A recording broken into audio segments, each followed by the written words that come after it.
gentlemen, and welcome to race number 2 of Season 7 of the Back Charities Tyler Daniels Racing Veterans and First Responders League. They'll be rolling the dice tonight at the 1.5 mile Las Vegas Virtual Speedway on the iRacing service. I'm joined in the booth tonight by a familiar name to all, a familiar face to me, and perhaps a familiar voice to you listeners out there who've been tuned in through the previous 6 seasons. Adam Rickey, how are you doing? Hey, what's going on, Tommy? Getting ready for some exciting racing going on over here. Yeah, it looks like it's going to be a good one. Been watching a little so we can get paid till lunch tonight's stream. And right now, if you look at the top leaderboard, it is pretty tight across those top runners.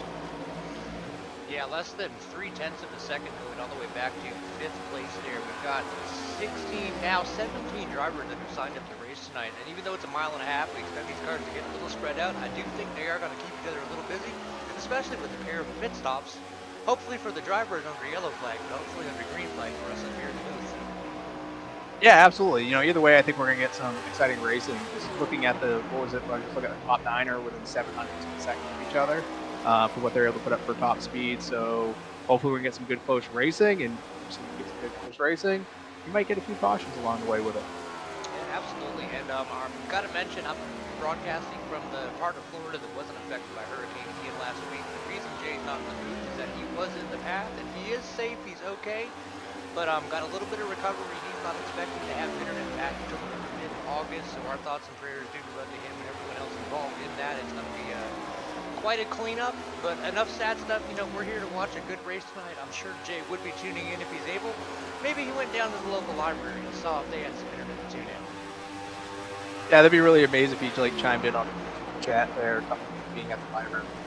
Be able to catch this race tonight. I find it quite hilarious. Absolutely. Erica Johnson chiming in on the YouTube, cheering for Brian Boyd. The YouTube, since you've been broadcasting here, YouTube has become quite popular. A lot of the chatters out there will tell us who they're rooting for. Brian Boyd has a huge fan base out there right now. As with Ethan Thompson and a few others, currently have 19 people watching, so hopefully that number goes up a little bit. Make sure you hit that like, hit the subscribe, hit the notification bell so you know every time we go live here at Back Sports. What's your approach to attracting this, Adam? Everyone respects you for driving, you know, courteous but not polite. What's your tactic at 1.5 miles in Las Vegas? Well, you mean the one thing about it, it's a 1.5 mile track, so tire conservation is going to become a big part of this. Just because you can get spread out, you can laps, you got to be ready for green flag pit stops, but tire management is going to be key here. You see right now we got a couple of cars running that are kind of not on the bottom of the track. Conserve tires. You got to stay right down on that white line to be able to do so. So that's what I'd be thinking of doing. However, I want, as you said, courteous but not polite.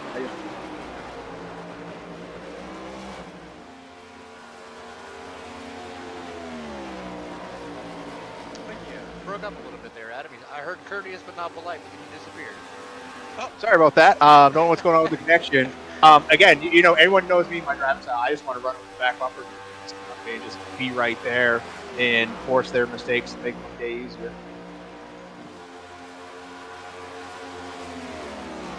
Did you lose me again? Yeah, you seem to be fading in and out just a little bit. I'm looking at the mic activity on one of the lanes stop hearing you. Appear to be not lit up when I'm not hearing you, so it might be something on your end. I'll look at that real quick to make sure it's happening. Yeah, well, while you look at that, I'll go ahead and get our sponsors out of the way so we can get down to some good racing and qualifying action. First up, a man who needs no introduction, Jeff Mcconey from McConeySetupShop.com. They recently just launched Mcconey Entertainment. I got the privilege of being in their booth. They actually covered a race that Adam was in earlier in the week. I believe that was last Friday. McConeySetupShop.com. They do setups, they do paints, they have apparel, and they now offer broadcasting services as well. So go check them out. Their setups, your victories. Back Charities, keeping the fun and funded. A little something that Andy and myself started to help make the dollars make sense. Got the teddy bear race coming up here in late October, early November. Partnering with Dayton Children's Hospital. Last year we were able to send over 600 teddy bears, so this year we hope to beat that number, and I think we'll be able to do it. Backcharities.com, give back with back.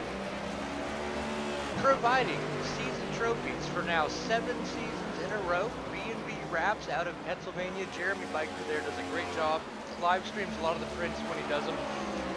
Yeah, been providing these season trophies for 7 seasons now, so we really appreciate him doing that. But he doesn't just do iRacing paints and little trophy stuff. He actually does wraps for real vehicles, helmets, lawnmower, whatever you got, from coffee cups to semi-trucks. B&B Wraps can get it done. Go check them out, facebook.com/v.b Racing Wraps. And of course, Tyler Daniels Racing. Unfortunately, Jay's not with us tonight to go through all of the awesome leagues they have, but I do know they do run races every night, and they do run in mornings on occasion. The Saturday Morning Legends League is one of the favorites, seems to be. Trucks on Tuesday, Xfinity Wednesday, Cups on Sunday, and of course, the Veterans and First Responders Only right here on Monday nights. Let's see if Adam Ricky has resolved that audio issue. I think I have. You let me know if it jumps out again. You sound good so far, bud. Cool, very good. Yeah, and then also a couple of other things. Days, we had the Evolve series up for 7 TDR leagues. There's so many for me to keep up with. Yeah, I run in most of them, so that's how I do things. Absolutely, a name that's both feared and revered around the TDR community. Yeah, I appreciate that. I like the fear. Yeah, I heard you once tried to type up a resume and you burned at the W. Yeah, maybe. No, I kid. You're a fast guy, talented, but really, you're one of the parts of TDR that I think most people like. That you're helping the courage of the drivers to improve and helping with tips along the way. That's a lot of what the community is about. Again, I've been part of TDR Facebook group literally since the day it was created, almost, and been racing for over 2 years now. It's a great group. It's great things that are going on, obviously, here tonight with the veterans and first responders. It's always a great thing to go see this group come together, do what they do, finding that camaraderie that they make with each other, the connections that they make with each other. Because it's not just they're all out there racing. I'm looking at racing. We got a handful of drivers that are all linked up together, communicating with each other, and others that are more of the general track. Yeah, absolutely. Getting the community together, even not just the veterans on their race nights, but everyone in general. There's a lot of people out there that don't have the support system in their lives that have, a good group of friends to hang out with. If you don't have that, TDR community, every night there's at least 10, 15 guys in here hanging out, driving race cars, and it's always a good time. Yeah, absolutely. And again, I think there's so many people, again, we're from all over the country. We're able to get together. Friendships are formed. I know the TDR track days are a big hit. I'm still waiting. I'm a little bit closer to the Northeast before I make it to one, but we'll make it happen at one of these points. We should go to my home track up in New Brunswick. You mean that's fine? Come up this way. It's like I'm not. Yeah, Indiana's a bit of a stretch for myself. I think it's about a 10-hour drive with stops. So, but it's a good time. The track days are where you really get to put faces to the names, hang out with some people outside of the online world, and really get to meet some genuine human beings. Yeah, absolutely. And again, I think the track days are a great thing. Even if you're not able to go on the track, I've never done it yet. I want to, but again, getting out here every night, practicing with the same drivers over being there, get to know a little bit about each other, hear about the successes, and the struggles, and how we can all bond together and try to help. Absolutely. Well, with that checkered flag, that will be the end of practice. We're now going to enter into 10 minutes of qualifying, 17 drivers registered. And as soon as we get a couple cars on track here, I'll start bouncing between them, and we can look at some of these times. Based on practice, the times are very tight, and I would expect qualifying to reflect that as well. Yeah, I'd imagine so. Actually, as the practice finished up there, we actually saw that Thompson made his way to the top of the charts, which is something we would not expect to be able to see. But you actually see how the others were able to step up the early run throughout this race. Absolutely. Andrew Bisnet now coming out for a lap. We saw Robert Cochran just a moment ago coming on track. Keith Williams, his first race in the season was last week in Daytona. Had a pretty good performance there. Didn't get the W, but a heck of a drive. I think he learned a lot from some of these other guys as well. Todd Danbury been out a couple times to a few races this season. Devin Zimmerman, a former champion from season 4. Everyone out there is looking at that car. Beautiful paint scheme on that thing today. He's going to be one of the guys to watch. Jason Hall in the 64. Also have Andrew Spears in the 68. A couple other newcomers that came into the season last week. Brian Elmore in the 15. And a bunch of familiar names as well. We got Paul Vosberg in the 21. Bradley Hunt running the iconic 69. Of course, two-time back-to-back season champion Ethan Thompson picking up the trophy for season 5 and season 6. Luc Desjardins, one of our French-Canadian friends, now pulling on track to get some times. And Andrew Bisnett in what Jay likes to call my favorite paint scheme ever. What is that paint scheme? That is camouflage. Well, I got camouflage. I got pink. I got like the yellow ribbon and the green. But I mean, it doesn't surprise you because it always has a color. I wouldn't be surprised if Andrew Bisnett was a little colorblind. No, I think he does it on purpose. We've seen him dye his hair on social media quite often, so I think it's on purpose. That's very true. It's something to look at, that's for sure. The juxtaposition of that camo and neon green is something else. Keith Williams currently holding the fastest time. A 30.4 with Devin Zimmerman a little over a 10th back. Yeah, it's always hard to say how your qualifying times are going to match to your practice times. You know, you might be a little bit close, get a little draft, run to back stretch, and that can increase your times a little bit. But as we're seeing this, we're not seeing quite as close of times as we're seeing in practice. You get 2 shots ahead and you go in, and it doesn't take too much to, hurt one lap. You hurt the first lap, down in 3 and 4, your second lap's not good. Looks like most of our drivers are now pulling off the racing surface and settling in after their 2 laps of due hard. Ethan Thompson has taken the front spot on the pole currently with a 30.3, half a tenth ahead of Keith Williams. Yeah, and then just behind that, we got, Devin Zimmerman in the 3rd spot, and Desjardins there. And It's Desjardins. I can't do that, man. Like, I can't roll anything off my tongue. Oh, you What I live can up there do. in French Canadian country. Not by choice right now. It's just what happened. Nah, it's Um, beautiful country up there, though. It's about to get a little cold for you guys if it hasn't already. Oh, it happened. I'm dreading every moment of it for the next, 8 months.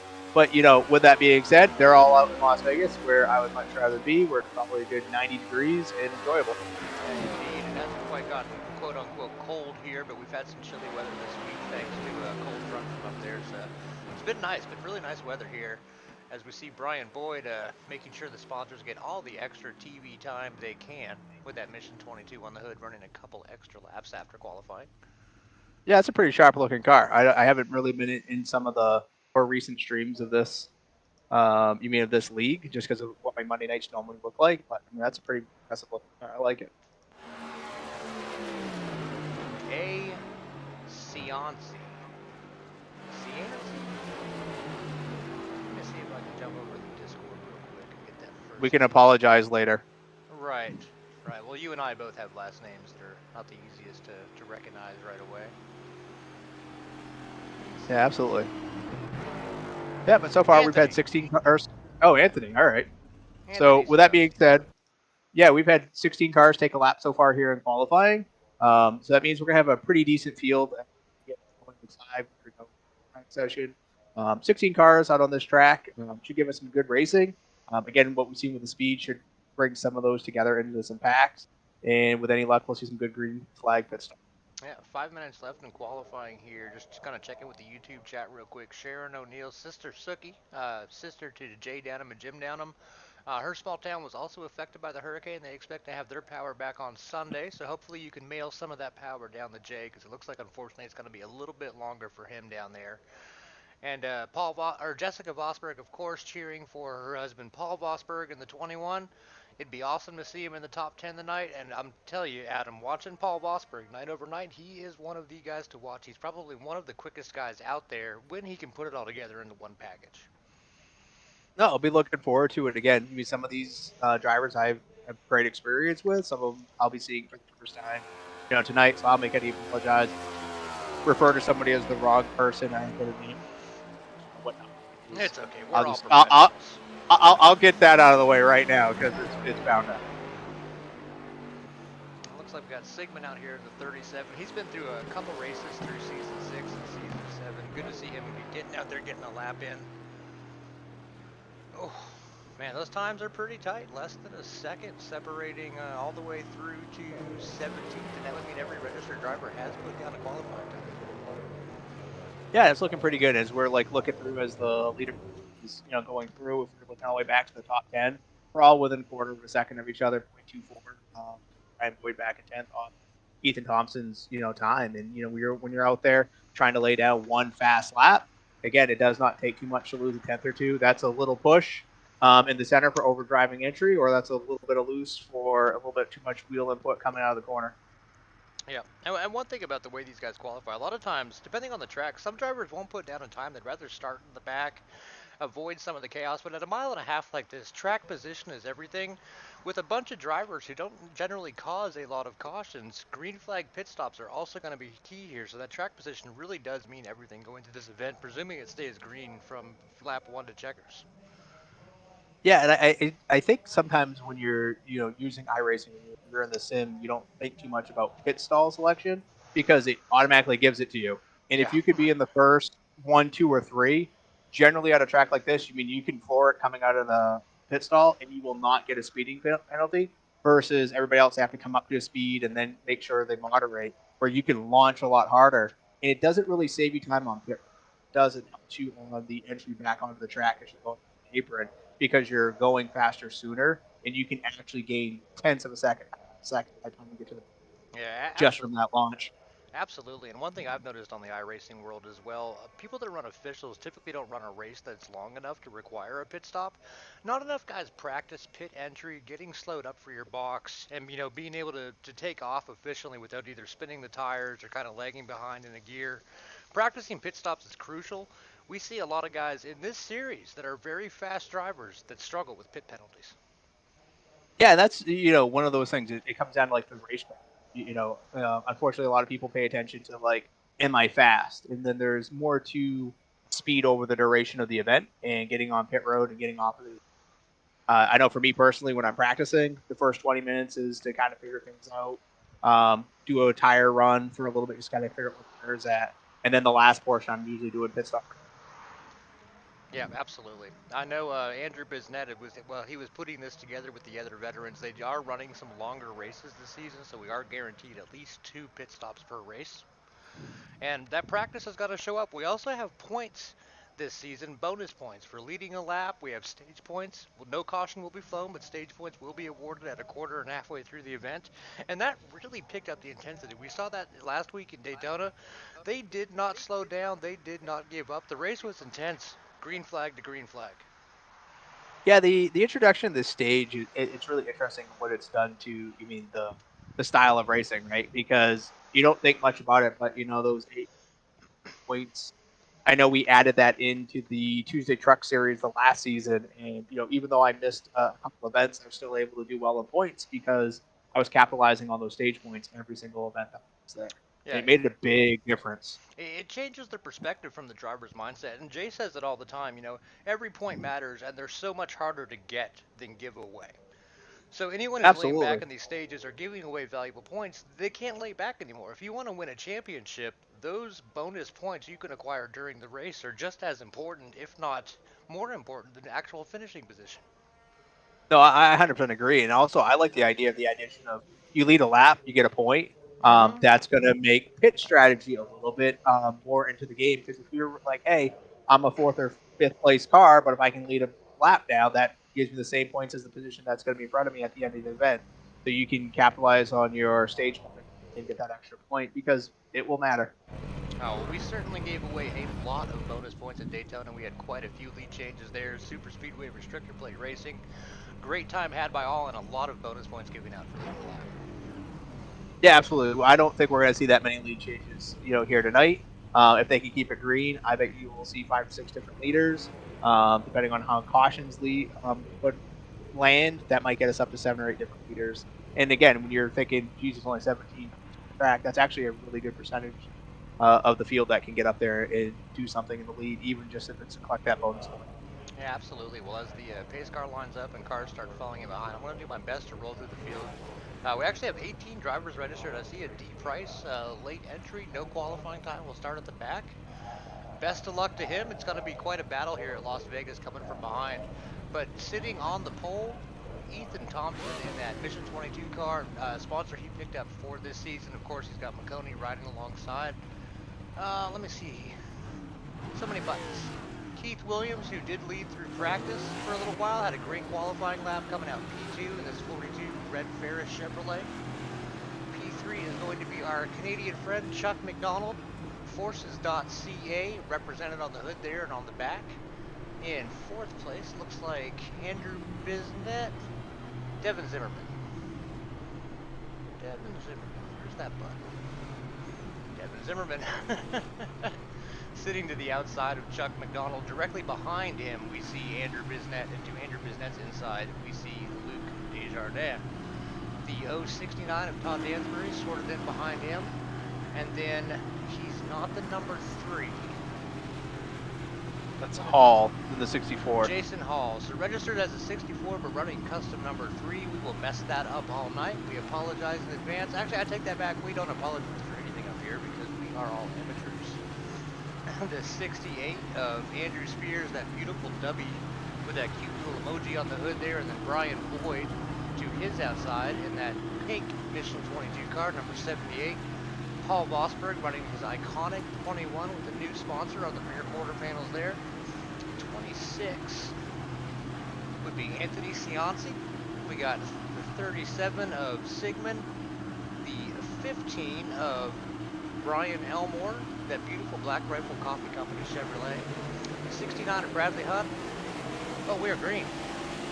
Yeah, we are definitely green, and we got a good little battle going out into turn 1. Ethan Thompson got a fairly decent jump coming to the start and finish line.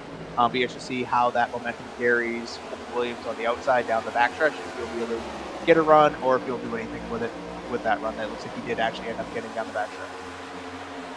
Yeah, that momentum on the outside, I was kind of expecting that for it to come around Ethan Thompson. Looks like Devin wasn't really going to get the top. Now Devin gets around himself behind another championship. Yeah, and what you're going to see from that second is you're carrying a little bit more speed up there. You're going to see the big difference down the backstretch. Oh, as we have contact with the leaders. A little touch and go there, literally for a moment.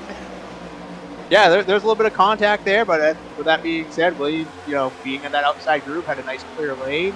Didn't have to lift the throttle and just be able to power right by without any issue to him. And also obviously a great save by Thompson. And obviously Zimmerman clearly didn't have the intention for that. He was right out of the gas, giving Ethan all the space he needed to collect it. Yeah, these guys run hard week over week, and we know there was nothing intentional there, but that might be a little too aggressive for lap 2. I disagree. As we see Devin Zimmerman sort out.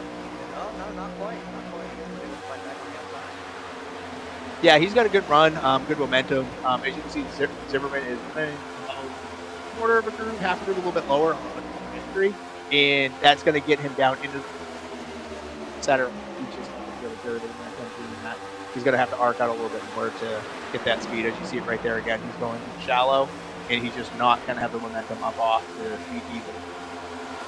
See, there's 3 different lines here. You basically got low, middle, high. I would presume the high line is the one that's saving those tires right now. Is that right? No. You're going to want to be down closer to right where you see where Ethan is. There's that dot. That's probably where you're going to want to run to have the most tire conservation. And I wouldn't be surprised to see Ethan and Devin Zimmerman are already in tire conservation mode, with everybody kind of on the outside. Jason Hall with the lead going to be down behind him. Ethan Thompson now getting sorted out to place respectively. The 68 of Anthony Spears goes by. Yeah, just to correct you there, it's not Hall. Hall's only in the second. We lost Williams. He's, almost second and a half out front now. It's not even on the screen. Oh, you mean this guy? Yeah, that guy. He's doing a good job. He's running, a very quick pace. I don't know how many laps they're going to be able to go, so it's going to be really interesting to see if he's able to hold that pace throughout it, or if he was too quick too soon. And that's something that you'll see from difference between newer people to the TDR leagues or to iRacing to some of the veterans like Zimmerman and Thompson and Cochran and Donald and the ones that have been really part of TDR for a long time. There's already some strategy at play right now. Yeah, a lot of the times you see lot of guys that are used to doing the official iRacing, which is great fun if you want to get out there and run with a bunch of strangers. You know, see how you kind of stack up against the rest of the world. But typically you're running sprints. They're much shorter races. You rarely see a race, you know, over 100 laps unless it's at a smaller track. And a lot of those people that have transitioned from official racing to league racing haven't quite built the foundation of how to have a long run setup or a long run strategy to actually win a race as opposed to, you know, leading a handful of laps. We see the 3 slowly closing in on the 42. Yeah, we've seen that lead close from a second and a quarter down to 9/10 is currently where it's at, and that next pack of 4 cars are getting closer to Williams as every lap clicks on. But again, how long is the green flag run going to go? What are the different strategies? And are people going to do full fuel runs, or are they going to pit sooner, get tires on, and make up those gaps at that point in time when they feel the need? It looks like Thompson.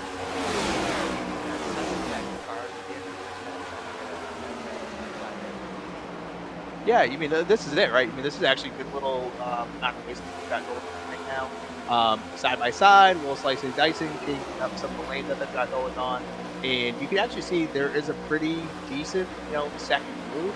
But I feel as the night goes on, we're just going to continue to see bottom lane prevail. Yeah, I agree. See a little bit of blinking out of Chuck McDonald there. Hopefully that an issue for other people out there on the track.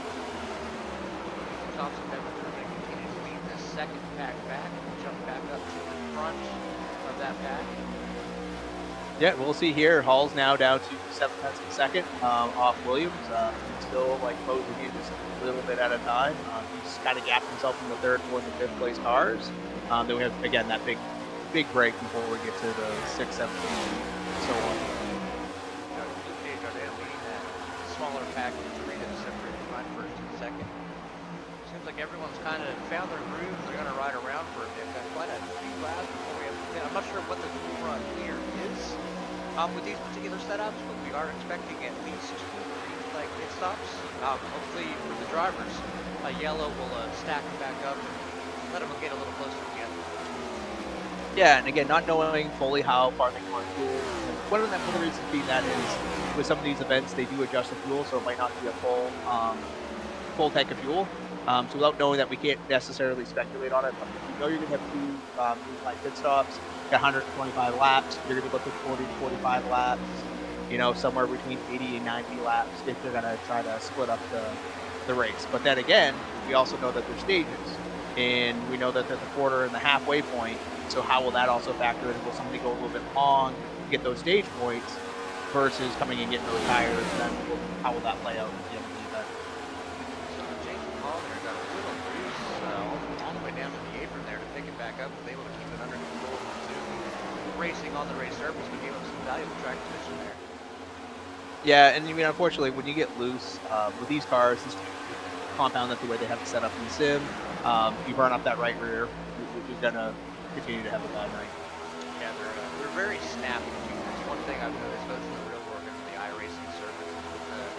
With the way the suspension set up, much more like a modern car than a traditional stock car. They're fun to drive, but they can be a handful, especially if you don't have one that's running quite the way you like them. And it's one of the things. What way they have them set up, where the geometry in these, it's really different from cars that are on this surface. And so because of that, I still kind of set up because I fully understand them yet. But the one thing I do know about running these cars is if you start loading them up, you're going to have a bad day. They just do not do well with a lot of they get heat in them, and they just aren't very good after that. Boy, kind of making a run there. Oh, Breast Cancer Awareness Month. That explains the pink undertones. And the 69 up the track into the wall. Bradley. Oh, we got more contact down the back. There. Good awareness. I think that's going to bring out the yellow. So far, no yellow. I don't know if they kept it straight. He's the only one that went around. Nope, yellow's out now. Definitely some contact on the backstretch between multiple cars. If I can back that up a little bit. Slow it down here. That's the 69 of Todd Danbury. Got loose into the wall. Looks like he came down, made contact with Paul Vosberg. That'll be Well, your let's go two back a cars little bit with further yellow there. Let's see what happened a little bit before that, like coming out of turn 2. It looks like something else was happening. Let me see how much I can back this up here. Yeah, right there. There, we'll lock it. So there's a little contact there that we were talking about. So got upset the 69. The 069 just couldn't quite get it together, smacked the wall. Brian Boyd, good heads-up awareness getting around the 69 there. Unfortunately, Paul Bosberg in the 21 just wrong place, wrong time. Yeah, I feel bad for the 21, but let's go back again if we can. I want to see what transpired. But let's get on the other car there, Danbury, if we can, for this. If you could do that for me. Because I'm looking like, right, what was going on here? Was that just loose and back up the track? I know there was just contact there with the 78 and trying to figure out. Got loose. Looks like he checked up trying to stay out of the 78 there. And I think that's what ultimately upset him. Yeah, so he tried pulling down, coming out of the corner, just too much fuel on it, and got it in the wall, then came back down. Okay. Yeah, and he did a pretty good job trying to keep that race surface clear of his own car, but just Paul Bosberg nowhere to go there as the 69 came down on him. But luckily, it is iRacing, and they have the benefit of that fast repair. They can get repaired one time, 100% with no penalty, as long as your crew chief is doing his job and checking the right boxes. Yeah, absolutely. And what we're seeing here, now that we're back, seeing what's happening on the track live, we got Robert Cochran, who stayed out to lead a lap to get that point. Yeah, get that point and give himself some track position. He might be expecting another yellow to shake up here on the restart, maybe capitalize and get a pit stop done there. But like you said, he's going to get that bonus point no matter what. This may be a strategy call, but in a league where we have very few yellows, I don't know if it would be the right strategy call if that's the case. Well, now it gets you on a different fuel strategy, gets you on a different tire strategy, and who knows how it's going to play out because there's so many unknowns. When's the next caution going to be? Is this restart going to produce another caution? And what does that mean for him? Yeah, one of those things, only time really will tell. I'm typically a safe bettor when it comes to pit strategy, but when you're in the back, sometimes you got to try something different to try to get up front. Well, it's not even that. Where was he running before? We weren't really talking about him. He wasn't, not to say he wasn't, but I don't believe he was in the top 10. If he was on the back end of it. I think he was just outside the top 10. Yeah, and so that gets him a little bit of traction. He's getting that valuable point. And then he's got plenty of laps to recover from this. Like, so say it goes green, he can get on different pit strategies. He can get fresh tires when they're not having it. It may work out, but also at the same time, he's getting that extra bonus point that otherwise he may not have gotten. So I like it. Like, again, you got 100 laps to go, 90-something laps to go, plenty of time to recover. Well, and you get that stage point too. I believe a quarter way through the first stage, it would be roughly 33 laps and some change. So it might be implied to try to get some stage points as well. Yeah, he's going to have to hold on to the top 10, to be able to do that. I don't know if it goes green to that point, if he's going to be able to do that. There's so much tire falling off of these cars. I would not be surprised if we see him make his way back into the field. But again, he has opportunities now to be on a different strategy, and it could prevail. Well, the pace car is off. We'll zoom out a little bit as they take the green flag here as he starts out. Yeah, love what Robert Cochran did there. Went late in the box, get himself a little bit of a jump. He's going to need all the racetrack that he can possibly get to try to stay out in front of these cars. But as you can already see what's happening up on the outside, I think we're going to see maybe 3 wide, and all 5 of them are going to go by him. This happened. The outside line looking very strong. You see Robert Cochran now moving up, trying to capitalize on some of that momentum. Almost 3 wide here. We have a little bit on the inside. Yeah, so as you can see from this restart, we got a completely different race going on now. We got Ethan back up pressuring to try to take the lead. We got William on the outside. He's going to have a big run down the backstretch. We're going to still see them 2 by 2 going into. Like you mentioned earlier, 42 is burning up some rubber, trying to love that high line and get these pads on the off the game as well. So basically sitting with the track with tire free. Yeah, absolutely. And again, I think we think of Ethan Thompson, we think of veteran of like TDR leagues. And he is on top of race strategy. He's thinking about his pit stops, how far he needs to go on a set of tires. He's been thinking about all this since practice. Yeah, he's not just a fast driver; he's a guy who drives smart and has a plan in every situation. Yeah, absolutely. And again, I don't know everybody who is up here and how they're running to be able to know what their strategies are. I think Zimmerman is another one that we're going to want to be watching for tire concentration to be there at the end as we got the 68 jumping up in gear to give a good little battle for that third position. Brian Boyd, not far behind. We saw him making a charge with the field and an excellent moment of awareness dodging the 06 out of that Honda for that last yellow. Sort of his way up the fifth, and it looks like he is approaching Yeah, absolutely. Again, we got a couple of battles going on. It looks like we got 6, 7, 8, 9 that are stacking. Trying to figure out where they're going to get into single file running order to see how many laps that they can put on.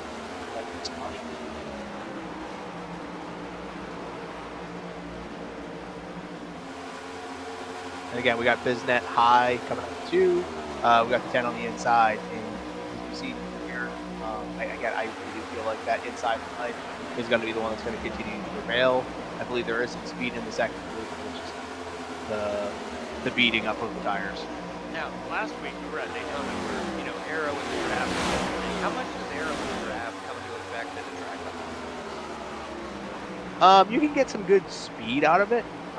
It's going to affect the nose of the car a little bit, which is going to impact your tire wear. But ultimately, what I would be thinking about for the draft would be fuel conservation. If you're going to try to go long in a run, or you're going to try to stretch how much fuel you want to get right up to the car that's in front of you, and just stay there, because then down the 3/4, 7/8, maybe 5/8 throttle, and you can start saving fuel very early on. That's why if you're going to plan on going long and not doing a 2 pit stop strategy. Chuck McDonald looks like the fastest car on the track right now. You think that's a 5 minutes and has many laps? Yeah, no, Chuck is going to be real strong. I know in recent weeks, months, actually, with TDR. He's been really racking up the top 5s in a number of races, and he's really getting it all put together, and a weekly contender for those. Yeah, that's the thing. Anybody can get out there and burn fast laps. It does take some skill, some racecraft to get a fast lap, but really it's putting together that whole package, having a plan, being adaptable, and really knowing how to get with the guys around you. He sorted out the 5 cars behind him in quick fashion, and now he's about to go to the inside here and take on Brian Boyd. Yeah, and you could actually see the setup for this pass going into turn 3. Yep. The way he went in, he arced, he rolled up a little bit, got a little bit of a diamond out of the corner, and then he cut down.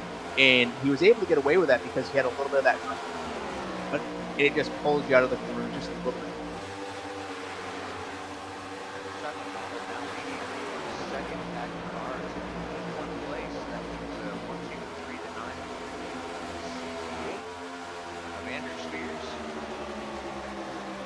Yeah, no, again, this is a good little battle up here, right? Like, they're not side by side, but they're not really letting anyone get away. They're not overly pushing things. I know if I was, sitting in second, and make him go just a little bit harder than he wants, because right now, watching the way he's going in, he's conserving tires.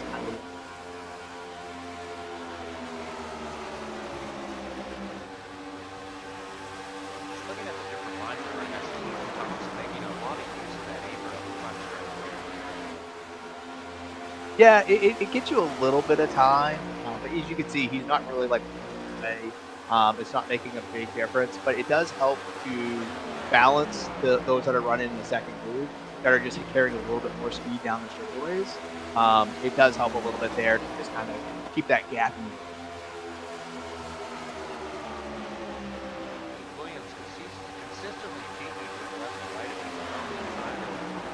Look for somewhere to kind of open the hole, get a game to try to put the side draft on him. The 68 Andrew Spears is not at all. Yeah, and again, they're trying to set up these passes, and one of the toughest things about setting up passes is trying to do it on 3. You really got to set up on exit so you can. and then you can complete the pass down into just too often people peek out at the last minute and dive down, and that's just not going to help you long term with your right front tire. Thompson has been from the spot number 42, and I don't think he gave that spot up. I think he was tired of running his car that hard. He would conserve a little bit more than the 42. Yeah, it'll be interesting to see how this goes because we've seen this now. We haven't had any big movements, but the 42 has made its way to the front and has been able to hold that lead for a good period of time. We'll see what Spears is able to do now that they are running up there in that position. Yeah, this handful of cars up front in the top three, they have opened up quite a gap over the second back, still led by Chuck McDonald. Luke Desjardins, two Canadians here side by side. Desjardins will assume that fourth spot, probably through this next corner as Luke is playing. Yeah, Luke is just being way too nice. Going down that backstretch, you could fit like 2 cars in between them. And with the way the aerodynamics are, you got a side drive. Like, you got to be like, as you see a car just going down through the infield there, I believe. Don't know how that's going to end coming back up on the track, but sometimes you can get away with it. Sometimes.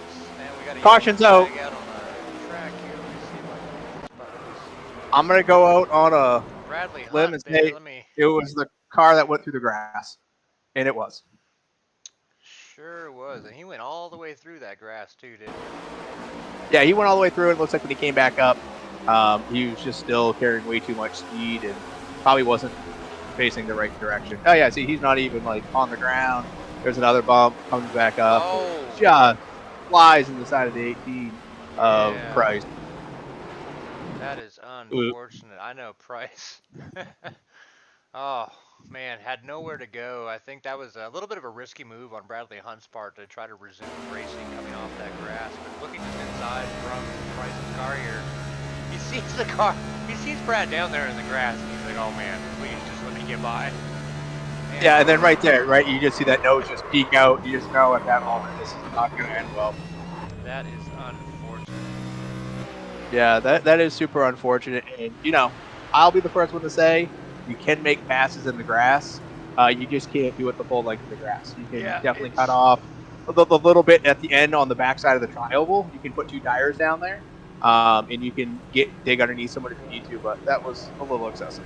Yeah, it was risky business for sure. We are going to get some pit stops here. And again, we have someone who is staying out. Again, is this going to be another strategy to gain that point? Did we just complete enough laps for the stage? Because we're now at lap 35. Does that matter? Robert Cochran was the only one to stay out of the caution at lap 17. So Keith Williams didn't hit at lap 17. So he's got a little bit more. And I think I just saw Keith Williams, the leader, actually jump onto pit road. So we might have to wait for the cycle back by the timing lines to get an accurate reading of who's on top. Yeah, we couldn't see who was behind the pace car. That could have been one of the cars that was part of the crash, trying to just get popped back up. We didn't get a real clear picture of that. So, yeah, I was saying last week to Jay up here in the booth, with all the money that iRacing invests in the service and the software, and they provide a great product. Why can't we get like 10 timing lines around the track? Instead of always having to wait for a full lap before it calculates everything. Yeah, that would be fine, but also at the same time, what does that mean? Ultimately, I'm a short track guy from the Northeast. It should go back to last completed lap.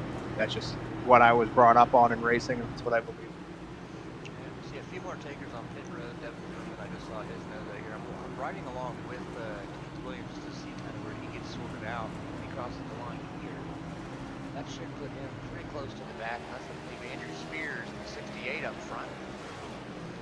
Might be looking at a wave around for him. No, I think Spears was on the lead lap, Yeah, he was running in second. We were right. Yes, you're right. I'm getting the 68 mixed up with the 069 at Todd Danbury. Yeah, and I think he was running up there again. And he didn't see everything. I don't know if he pitted or whatnot, or if he just threw the pit. He was able to get in there and get some go. We do a 2-tire strategy because there wasn't a whole lot of laps really on the left-hand side. I don't know if the left side tires are getting for wear. If they do go 2 tires, it could be looser, and that could be problematic as well.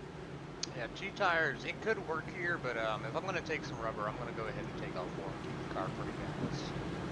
And again, we're going to be getting a restart here at 40, 105 laps. You're looking at 1 more pit stop and staying green the rest of the Lights are off. Pace car should be pulling in this time by. 68 sitting to the inside of the 42 with the 10 and 22 looking hungry behind. I'm sorry, the 10 and 9. They stack up at the retard zone. Pace car is off. Going green. And Spears got a very good jump, definitely clearing Williams to go into main turn 1. That's going to Thompson to the inside of Williams. But as we've seen so far with Williams, he tends to be a little bit stronger as we get 10, 12 laps into the run. So I wouldn't be too worried for him at this point. Now showing the bottom 2 spots, 16 and 17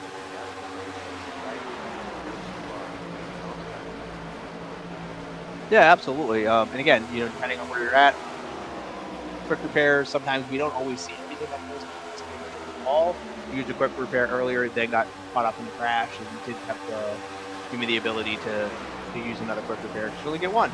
Yeah, and there's sometimes a lot of guys leave that quick repair unchecked because they need it, and they may be they might have 30 minutes of required repairs and then forgot to check that quick repair. Now you're in the pits with a quick repair you didn't use, serving a 30-minute penalty. Yeah, a lot of things going on with that. That's a little bit of like gamemanship that comes on with it when you use your, quick repair, when you not, when you're out to sometimes you forget to hit that button, and then next thing you know, you're saying it's just super unfortunate. But also, that's real life. That's what happens in racing. Even now and today, only give you 5, 6 minutes, whatever it is, to like, which is, this really isn't a lot of time when you're spending millions of dollars participating in this sport. Right. I get why they did it, because all the like random parts falling, safety aspect. Like, I get that, but like 5 minutes, like really, that's 2 laps under caution at Talladega. Like, that's really not that much time. Newcomer Ryan out for the first race for Daytona, second. On 3rd place, Thompson on 2nd. Yep, and again, we're seeing some here. We got sparks blowing out of the leader of the 2nd place car. Don't know what is causing that. No one else seems to be having that issue. That's interesting. It's like they have a flat tire and the bottom of the car is just dragging. I don't think that is real. I think this is something that's going on within racing. Because if the drivers on the track can see this is distracting at the least. Yeah, right. They're just whatever's there to keep the air out. All dragging across the wheel, and yeah, you can see it. This is awesome from a visual perspective of from a fan. They're just dragging in the rear of the car. Drive right off of it. It's not that realistic, folks. Because if you were dragging that hard, you would go down the corner and your rear suspension wouldn't be working right. The car wouldn't want to turn as much. It definitely wouldn't back up. But it looks like Williams has got his taken care of, and Spears is good now too. iRacing got it figured out. That was one of the most unusual things I've personally seen up here in the booth. Hey, he made great TV. That's all that matters. That's all. Who doesn't like pyrotechnics? Yeah, absolutely. I think that went really good. But again, the drivers are seeing this. I know I've never seen that before. Running on this, I've seen sparks. Usually, if you have a flat tire or something else is going on. Low so that's not uncommon. Bad setup that has to warm up a little bit. But that was. Well, it was like lap 3 or 4. They were already up the pressure then. It'd be different the first time down into 1 and 2. But that's not what we saw. So it's peculiar. I know if I was, Elmore the 15, I'd like the first step. They got flat tires. What's happening? Oh, and that could have been something just from our perspective. With iRacing and an online service, there are glitches every now and then. The drivers might not have even seen that, but they'll certainly see it in a couple hours once it's back. Yeah, and if they did see it, good on you for staying in it. I would even be a little hesitant. Yeah, that would it'd make me a little nervous having to ride behind that. I'd want to get ahead of that person pretty quickly. Yeah, absolutely. And again, what we're seeing here, again, a little battle up here, for the lead. Spears is out in fresh air, clean air for the first time, as we see Elmore making a look to the outside and has enough run where he's probably going to clear coming out of turn 2. He's got enough of a lead going into turn 1. Once he's back on, as you can see there, you saw the switch.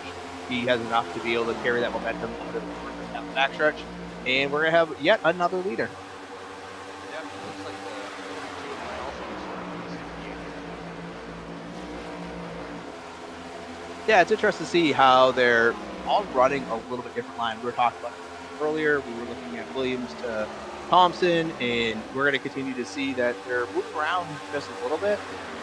You got to be really easy on going in shallow, like Williams just did there.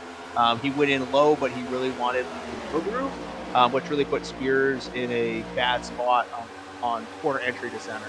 Yeah, and that was the same move between the 69 of Con Danbury and Brian Boyd that upset that car bringing up the first caution. Unfortunately, Con wasn't able to get it back under control. He did give Brian enough room so that he didn't wreck him, but wound up actually wrecking himself, trying to get that car back up underneath him and coming that corner too low. Yeah, and again, sometimes when you're, pushing things or you're running really hard, that it's what gets you in trouble is what you do afterwards. Because like you get out of the throttle, you pull down, you get too much wheel in it, you put the throttle back in. Now the rear wants to start coming around, you get loose, now you're chasing it, and it all really started much further before, like when you were first dove into the corner before you went and had that contact or that near contact. It was really that decision that led to all the later decisions that had to be made that potentially results in a crash or a spin or just putting somebody in a bad spot. Jason Hall and Robin Park both having some good runs tonight. Great racing actually. Right around Thompson there. Yeah, I think this is really interesting, like how the names kind of keep switching. Obviously, Williams has been there, qualified P2, been running in the front since the start of this, but we're seeing new names come up after different pit stops. I don't know what they're using for strategy to be able to get there and get going, but it is interesting to see how we keep seeing new names making their way to the front. Some more action to the here for you. Side of the outside of the 68 and 10, not far behind them. And did we get a little wall contact there coming out? Does that just lift to be able to let everyone go by? That was going to be real close. 15 was real high on corner exit. As close as the frogs here, what I can tell up here. Yeah, and again, he's running really, really high right now, and losing pace on the leader. So I don't know if he missed damage contact or that was all his tires were able to hold up. He was just pushing the pace a little too hard. And we got another caution. Yeah, this is at lap 50 even. Sort back, see if I can find an incident. Looks like Paul Vosberg. Oh, a couple cars here. We'll hit play going to Brian Boyd. Down. Find Robert Park. Paul Vosberg. Brian Boyd up into Robin Park. Paul Vosberg, on his own accord, decided to do a little bit of landscaping down there. Multiple car spinning will bring out that yellow. Yeah, multiple car spinnings, third car up in the wall. I think what we're going to see here with the 78 in particular, that was just trying to avoid what was happening with the other cars. And what we've seen earlier, again, when you have too much wheel input, when I say wheel input, you're turning the steering wheel too hard to the left, that actually is binding up the front end. And then when you're too hard on the throttle, when you start bringing the steering wheel back up, it actually frees up the car. And that's what's causing the car to spin. It's a combination of left wheel input and too much throttle. Yeah, it's amazing the amount of balance and almost dancing that has to be done inside a car, especially in iRacing where you don't have the force of the G's. You don't have that little voice in your butt saying the rear end's loose. You pretty much have to do it all by eye, so it's a little trickier on the iRacing surface to actually get that down. And we've seen a couple drivers testing close calls tonight that are able to pull it off pretty successfully. Well, and I think one of the things, if people are watching, they don't know this, or if you do watch and maybe you still don't know, you do iRacing and you still don't know this, a lot, you can change the force feedback. Yes. Everybody has different preferences to what they want. Some people like little to none. I run a ton of it because that's the only way that I can put the visual to a feel. I can feel in the steering wheel when something's getting tight or when something is getting loose. And that's one of the ways that I am able to do it, which I sacrifice some tire wear at times for that. But it's, it depends on the type of track and what. No, I agree 100%. You and I have both driven real race cars, and anyone who's ever been on a track knows that steering wheel is never light unless you're wrecking. So I do like a lot of force in my feedback as well. You know, being able to tug on and pull on, it gives you that sense of really controlling the car. When you feel it loose, there's probably a problem. Oh, no, 100%. You mean basically, that means whatever this geometry is lifting up. That generally means you got air underneath you. You got somebody's front end underneath you on the backside. It's generally not you mean a good thing. And again, it goes the other way as well. You've done the real world racing as you were talking about that we've both done. It also goes the other way when you lose power steering, and then now the steering wheel will not turn, and you got to like make a decision as to like, am I going to finish this race or am I going to quit? I have had And one or two of those, and I wound up actually tapping out for one of them. I wasn't anywhere near the front, and that wheel gets heavy, brother. oh, I've won a race with no power steering, and I basically just under caution, loosened my belts, sat over, got an angle on Right. the seat, Sat on the left side. sat on the right side, turned in, and I put both hands on the left side of the steering wheel. So I was two-handing it on one side to get the thing to go in. And again, that was only 25 so it was 20 something minutes of steering, but drove that thing all the way to a win like that. And, a lot of guys would have, or girls as well, driving would have just gave up, and that was not in my, mental process. Yeah, well, Luke Desjardins sitting pretty right behind this pace car here. We've seen him Absolutely kind of fight his way towards the front, and that yellow settled the field down while he happened to be leading. So we'll see what he's able to do here. We saw the last two people that took the restart. They were able to start a little later in that restart box, get a good jump on the field, which is what he needs to do. Because that 68 behind him, you can see him right there, trying to get a little bit of heat in the tires. He's ready. Yeah. Again, you might be ready, but you gotta be careful of that because every time that you do that, you're scrubbing off speed because the way these tires are. Like right now, I would be in like fourth gear, clutching it, trying to save all the fuel, trying to turn the wheel as little as possible, so that way I can save as much as I can for this next run. Because again, now we're going to be 70 laps to the end. You get a couple of options where if you want to cut it in short, have a long run to the end. But again, these cautions seem to be kind of happening about, the same time, 15, 16 laps, is where we're starting to see the handling go away for some of these drivers. Yep, I'm the same way. I'd be in fuel saving mode here. When it comes to warming up my tires, I prefer to drag the brakes a little bit. Maybe just right when those lights go out, maybe half a lap, get a couple more PSIs in there. And then, like you said, clutch it right around the fourth gear. Double downshift into fourth when the green flag, or second when the green flag drops, and get after it. Yeah, absolutely. And again, there's a little bit of like racecraft that goes into this, like restarts. NASCAR ruined it with this box thing. You know what I mean? Like, usually in the, I love Jim Downman. I know he's probably like listening, but like he is like nicknamed at the Adam Ricky box because like I have been black tagged in it more than anybody else in the TDR leagues. I bet. I hate it. Once the pace car decides it's not on the racetrack, it should be able to go. That's just my opinion.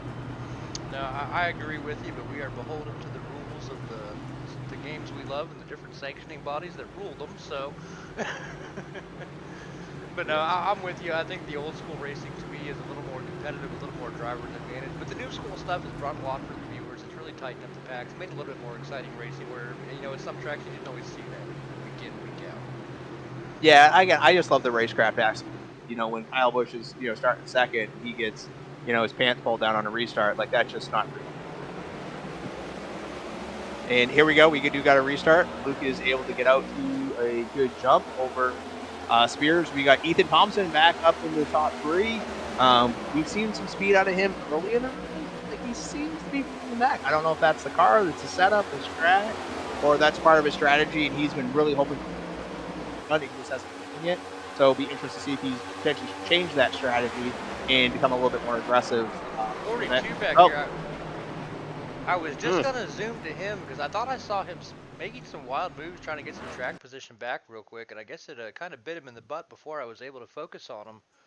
You look back here at the restart right here, got really aggressive down to the inside.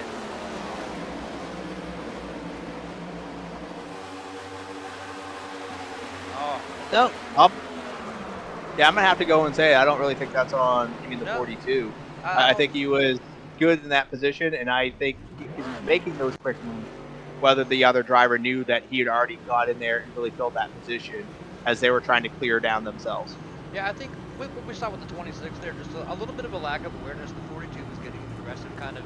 The 42 put himself in the spot the 26 didn't expect him, and the 26 either didn't have the ability to notice or was more focused on something else, and they both tried to occupy the same space, and that doesn't work with 3,000-pound machines. Well, and there's one thing about the iRacing sim is what's amazing about it is so like if I ran a spot, like it would say car low at the same exact time that the other driver is hearing car outside. Ideally. The sim actually works at that level. So if one person heard it, the other person would hear it. But then here's the hard part: is different people have different spotter levels on. Yeah. Some people have a spotter that like doesn't shut up and gives them all the information. Tommy, Yep. um, That's me. yeah, I know. I know you're one of them. I hear it all the time in the Discord. And then you have someone like me who doesn't run a spotter. So, and then you have everything kind of in between. So, whether they heard it, whether they have the settings right to where they would have given that information quick enough, that does kind of come in play. So, even though iRacing is able to do it, drivers are able to pick their settings, which changes what they're going to hear in those scenarios. Yeah, and that's one of those things too that you learn through experience, both in officials and in league racing. You know, not everyone knows what kind of spotter they like. I've done human-to-human spotting for people in iRacing. Some people love a chatty spotter. Some people just want me to give them the most pertinent information possible. And like you just alluded to, we have that in the digital space of spotters as well. Yeah, absolutely. And again, I mean, there's whether it's real world, whether it's this, some people want information. They want to know lap times. They want to know distances between. They want to know the car is outside on the quarter, on the door, on the fender. Like to me, if it's past the door, you should already know it's there. You should see it. So you shouldn't need someone to tell you that. But again, everybody's going to want something a little bit different. And the other thing with this is depending on your computer and how you have your settings set up, you may actually have your rear view mirrors on. You can shut them off. It saves a little bit of bandwidth on your computer to be able to run other graphics that you want, or whether you have that chop mirror on or not. So there are also some selections there that allow you to see more. But again, everybody has different types of systems so they may or may not actually have everything fully turned on and be able to use it to their full advantage. I don't know how you would drive without a mirror. Oh, come on. It's not that hard. I don't care how good my spotter is. I need that mirror. Well, I run the center mirror. I do not run the but it requires both looking out the windshield, understanding what's happening in the rear view mirror, and just having a high level of situational awareness. But if you're up there, you're gripping two hands on the steering wheel and you're in it, you're only looking out the windshield, and that's just what should be expected. Yeah, that's very true. I mean, my spatial awareness, typically, if I'm passing somebody, I kind of know about when I'm clear. but I worry about the guys behind me more than anything. When they're coming in, making a move to the inside, making a move to the outside, without a mirror or a spotter. And I don't run VR, so I don't have the ability to like turn around and look. I just like to know, who's coming and when they're coming. Yeah, I again, if I ran a spotter, and I do it every now and then in officials, I'm clearing myself before the spotter says clear. Oh, that's great. 9 out of 10. You know what I mean? Because they're like, oh, you're clear. I'm like, I'm clear, like, you to go. I don't need to be that far clear to, fill that hole. Right. And so like, and again, it comes down to preferences. And that's what's so great about this. And, I always keep going back to like the racecraft about everyone is just going to be a little bit different, just like they are in the real world. Everybody can watch NASCAR. You have your favorite driver. I'm willing to bet that very few of them are really the best drivers in the country. We can go to short tracks all over the place, and we can see a lot of really great drivers. Ty Majeski, who finally won a Craftsman or truck series, now going to be Craftsman truck, whatever it is now. And he finally won a truck race at Bristol. He happens also to be the best racer in racing, and he is a hot shoe super late model. And it's got more skill than majority of race car drivers out there. Yeah, absolutely.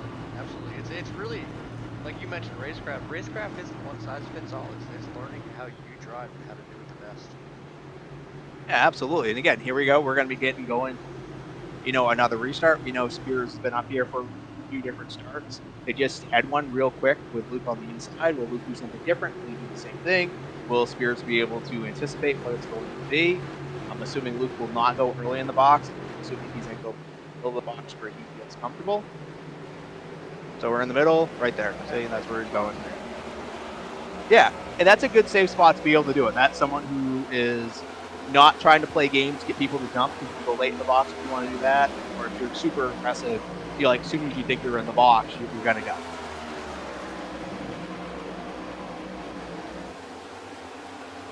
So we can see him going down the backstretch. Got a little side by side for the fifth position. Guessing we're gonna see a little bit of harder runs coming here very early on, as we see I believe that's Hall in the 64. Actually, is in factor 3. Getting a huge run up on the outside as we see the 15 making their way back.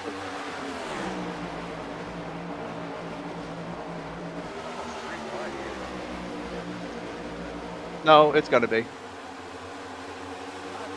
those two will get the 15 sorted out here. I think 15's going by. Time will tell. You got to enter that now.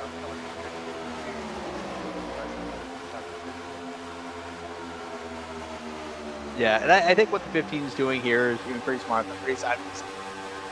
Do you want to make it 3 wide? On. Where do you really want to be? We just saw a really good run to the bottom by Zimmerman.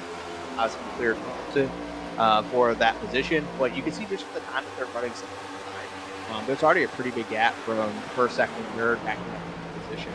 And when you are running side by side, you're not going to run the fastest. That 42 Williams, he's already cut his way halfway through the lap. Yeah, I think that's a great recovery. The rate that he is going and as quickly as possible, the rest of the way, I don't think he's going to have the tire to really keep that going. As we get back up to the lead, we got Spears making a pass on the outside, going there, and it looks like to break Hall. Got a leader at the point, and a new driver. Hall, we haven't really talked about this the 64 and the 3 was going to throw us off, but I think we're doing a good job with that. Be interested to see how he is able to make that high line because he's running better than we've seen anybody else as he makes a move down the backstretch. And slide job, maybe? Yeah, we'll see. I think he's going to have to because, guess not. He's going to be able to run nice and clean up off. And here we go. Yet another leader. Yeah, this has been like way more lead changes. Very good run there to set up that pass and complete without having to do the slide job. Tremendous job. I don't think, he might be able to hold it. I think he needs to get a little bit lower, try to match the line of that 68 if he wants to stay on top of it. Well, I think one of the things that we are seeing with Hall is lack of consistency.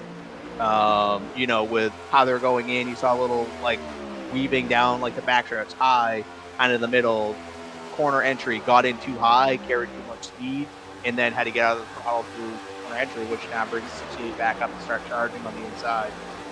Well, he may be searching too. He may have a quick car and understand that he has some speed, but he's kind of looking for that line where he's comfortable with more consistency. So that lack of consistency might be him searching for a comfortable place to try to win this race.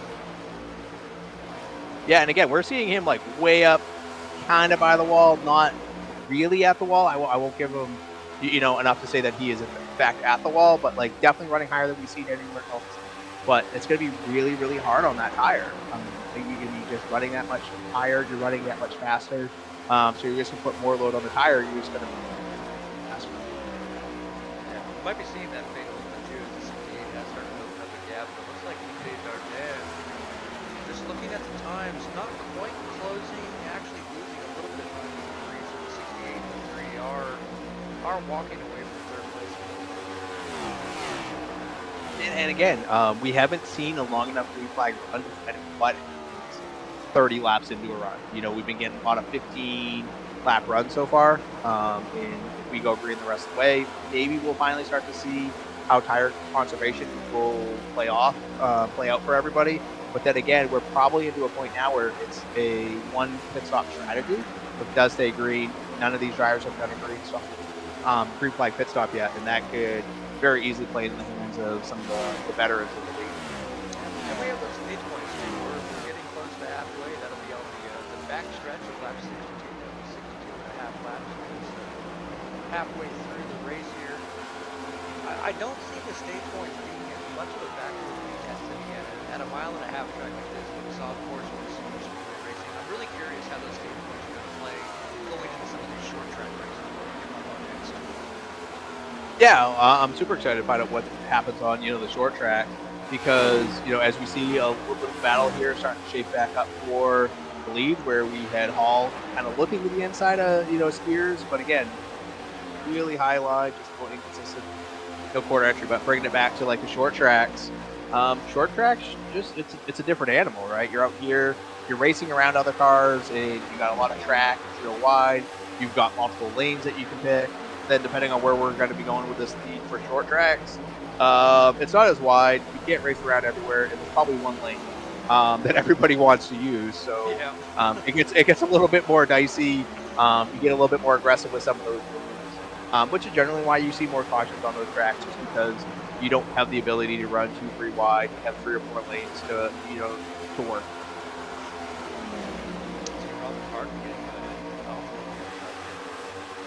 Yeah, and I'm gonna be honest. So I'm really surprised at how many positions once we go that Ethan loses. And again, I want to attribute to he's trying to conserve tires, being around. But I think at this point we're getting 15 lap green flag runs. I would assume it's gonna stick with that. I would have gone on the more aggressive side early in this run, finding out if it was the wrong run, hit 4 or 5 laps early, make up the gap that I lost in that time. Hope that I can. Yeah, absolutely. Make a nice little pass moving down the inside of his net. And again, as we see him go through this corner, right, we see a few different lines. We've got Chuck McDonald on the backside, running real wide, timing a little bit, run. Biznet kind of covers the bottom. Chuck looks a little bit to the outside. Be interested to see what happens go down to 1. Biznet gives him the outside lane, even though he is not there. Will Chuck have enough momentum through the corner to get this set up and make the pass? And not quite enough. Maybe he does get enough there to get the nose inside on that corner and to dive down into this. Gap up front now, just over half of the second. And Spears. Yeah, absolutely. And in the 15, again, coming back up through the field has actually closed up the gap to where they're currently running. And then if we go back and look at the 4th position, I feel like we're going to see a familiar name with Williams making his way back up to 4th already. Yeah, certainly not familiar to a lot of fans out there from the season 6, but if you tune in the day of Keith Williams had a pretty good run there to get the finish he wanted, having a tremendous performance tonight. I'm pretty sure he shaved those dice. Yeah, absolutely. I mean, he's got something working for him. He's fast. He's probably been the most consistent that we've seen, following the Spears as the other one that's been the most consistent run, showing that speed. And again, we still haven't seen what else bring, but I feel like they're in a good shot to be contenders. And I also feel like maybe the 10 and the 15 are now players as well.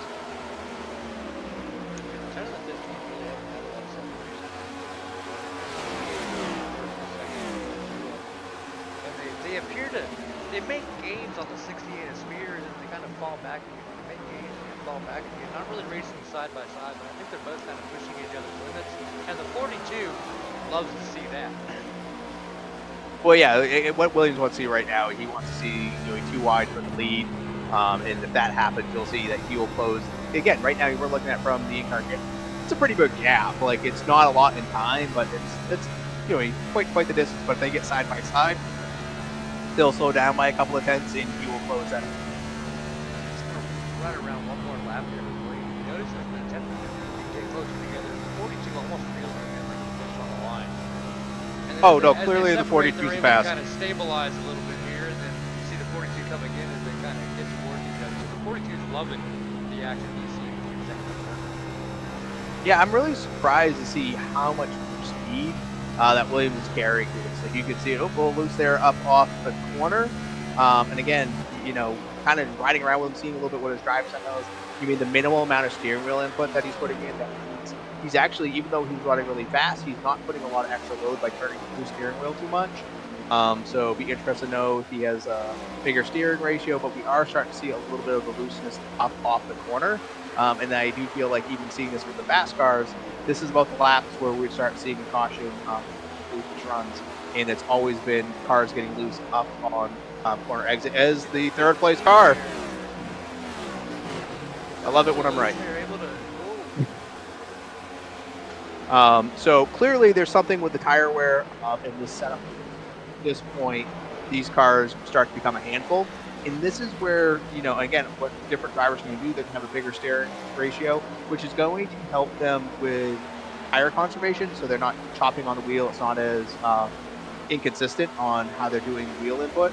But if you have a smaller steering ratio, it's easier to catch a loose car because you have the steering input to be able to catch it quicker. So it's a bit of a trade-off as to what you think the. Yeah, I've found with the larger ratio, it's easier to let the car float a little bit. At a mile and a half, you can't really do a lot of floating. So you tighten the ratio up, like you said, it gets it a little easier to control. But with these next-gen cars, it's about maybe 35 to 45 degrees. When you get that car pretty good sideways, it's really, really hard regardless of steering ratio to get it out back.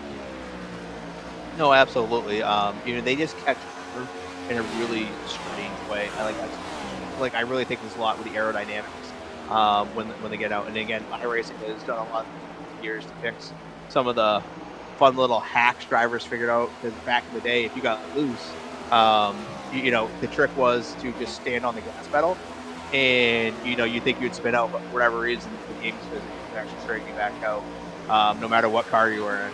But they fixed that. Yeah, and I think through that series of sawing maneuvers on the steering wheel, I think that Vinny probably has burned up quite a bit of rear tire. Just trying to keep that thing clicking around as you pop the pretty close to the other end. This is the current battle on track. Fifth place? Yeah, and again, we don't know. Yes, we saw the 15 get loose. We don't know how much they were sliding around. If we were riding with Williams beforehand, we were seeing him getting loose. And I think if we were not inside the car, I don't think we would have seen it at all. You're right. A very little bit. So they may already been dealing with a loose car, and they've been beating up that right rear a little bit more. And obviously, when you have a hard slide, even you really started impacting your right rear. As I think we just saw that coming up on the pits. I'm assuming they're good to go to the end. Biznet's always looking to play strategy. One of the things I really like about him as a driver is he's always thinking ahead. So it'll be interesting to see if he's good to go the rest of the way. Yeah, I watch him week over week in this league, and you're right, he's one that plays strategy a lot. And sometimes it works out for him, sometimes it doesn't. But he's always trying something different, especially when he's not running up there in the top 5. When he's outside the top 5, you can expect him to roll the dice really good game. Well, at that point, what's your goal with coming into this race, right? Points. Are you worried about championship? You worried about points? You're already like, hey, I'm going to be like, how do I get somewhere else? And you're probably not going to do what the person in front of you is doing. So, I love that strategy. But also at the same time, we are getting a little bit longer into the run. And who do we see starting to walk their way to the front? We're currently watching the number 9 now putting pressure on Williams, who just ran through the field, but now he's got somebody all over his back bumper. It's two-time champion, Ethan Thompson, waiting for that long green flag run so he can show his conservation. Yeah, while we were busy watching the busy hands there back in the field of some loose cars, while Ethan Thompson sorts out the 22 here on the inside, Devin Zimmerman snuck his way up into second place. Yeah, absolutely. And again, I think we're going to see Zimmerman and Thompson being the two that were playing the time.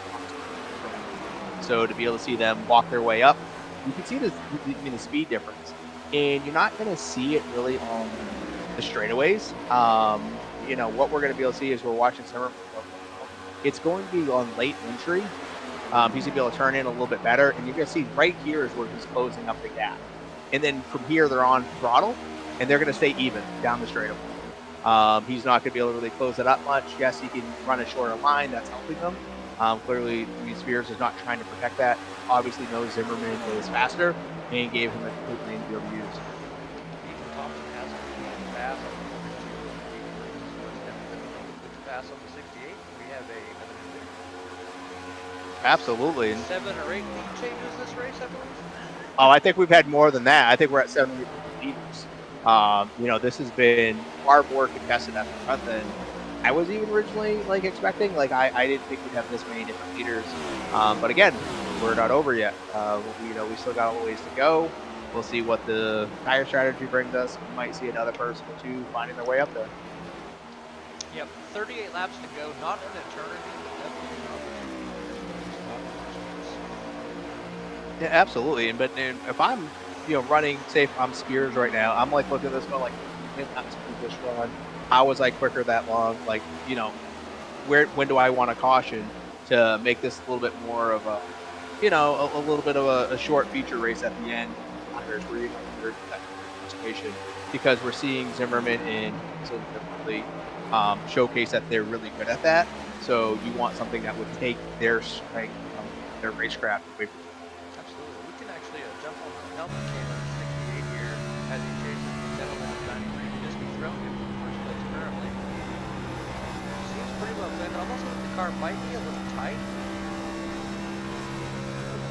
It's a little bit hard to say.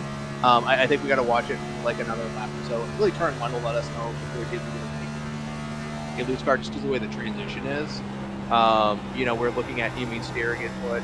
The car does track up a little bit, but like see here coming out, there's a lot of straight in the steering wheel and a little bit to the right. That was to say slightly free. That little twitch to the right there. Yeah, and if we jump up to Zimmerman, we can probably see a completely different, you know, style of steering wheel use. See where we only went right to center, right? He's not dealing with that loose off, which means he's done a better job of protecting the tire. As we watch him dive down here into the corner, and you can see he's just really consistent. He's getting to that one speed. He's riding low on the light, and as he's coming back up, he's letting the car slide up, and just a little bit there just to kind of catch it. Versus, the looseness that we're seeing out of Spears. Spears isn't bad loose, but just that little bit up off, when you have somebody who's able to have that drive, it's a big difference. Yeah, and as you transition off of the bank in the corners with that straightaway, it is natural for that car to float a little bit, require a little bit of rain input to kind of settle it down. But where you exit matters too. You know, if he exits on a pretty good line, has pretty straight drive off, he doesn't have to put in a lot of steering wheel input to get the car to go straight. And I think that's where the real speed is. We all know in iRacing, the less steering input you can use, the better. And I think he might just be having a slightly better line on exit there that's not causing the car to float up towards the wall as much as some of the other guys. So, and here's the thing. This is why running the bottom of the groove, the bottom groove is the way to go. Because when you have that free up off, you have all of that racetrack to catch you, right? Like it could just naturally drive up off and go up to the wall the way it wants to. See how he diamonds down and he has all this racetrack.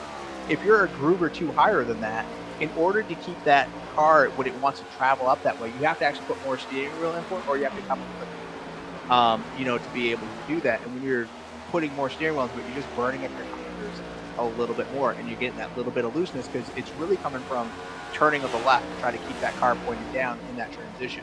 And I think that's where we're starting to see the big difference. Oh, yeah, what we're seeing here, he's trying to split the remaining laps in half, hoping that they don't get even another caution. He knows he's a little bit behind Zimmerman. If he can get a few laps in before Zimmerman pits, he's going to be faster just because of where his tires are going to be. That he can close that gap, maybe get in front, and then do a little bit better job on his tire conservation to keep Zimmerman and Spears behind. And a couple other cars sort of did there. We saw the 26, the 21 of Paul Boston, Chuck McConnell now, Mark behind. Rubber and two. Devin Zimmerman's still the leader out here as they cycle through pit stops. Yeah, and I feel like if Zimmerman, again, I don't know how many laps that they can, truly go, how many more laps they have on it, but at this point, if you're not coming in, you're going to pit in the next, lap or two after Thompson is pitted. That leads me to believe that he's going to go the full fuel run and hopefully get a caution, and that will trap, down, giving him a little bit more of an advantage on the next caution with a restart. Well, we know Devin has proven that he can save but we've seen him go easily a lap or two more than anybody else, and even he's shocked sometimes when he pulls it off, but he's someone we know can save fuel, but I don't think he can save enough to make it stuff here. I Yeah. What was it, 42 or 43 to go when they went green this time?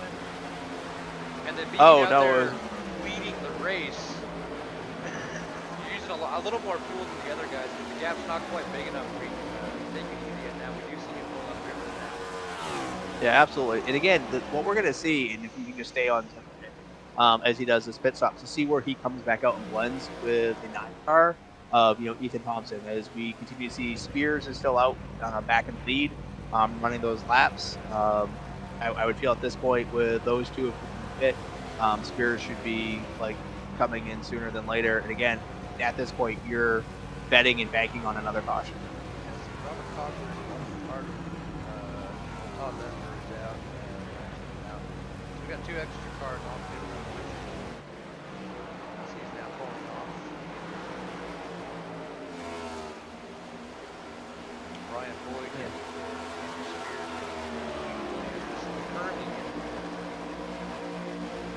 Yep.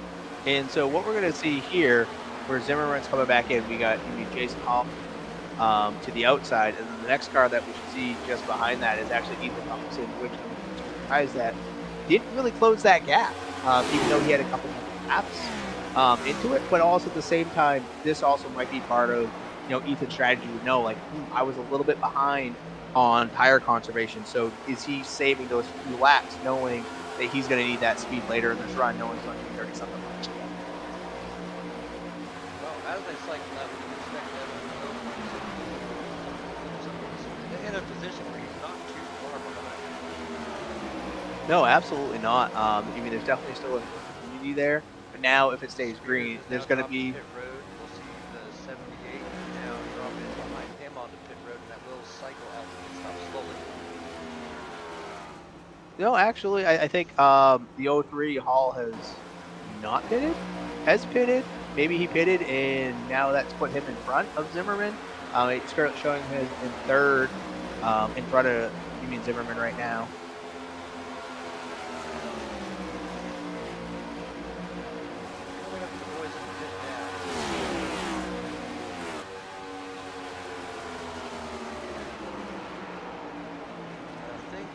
I don't think he has pit yet. I think Devin Zimmerman is right. Well, I don't know. He's running pretty quick. You know what I mean? Like, Zimmer just came out and he got like 5 meters, and like, if Hall had not pitted, I would assume like it would have been a quicker, easier pass.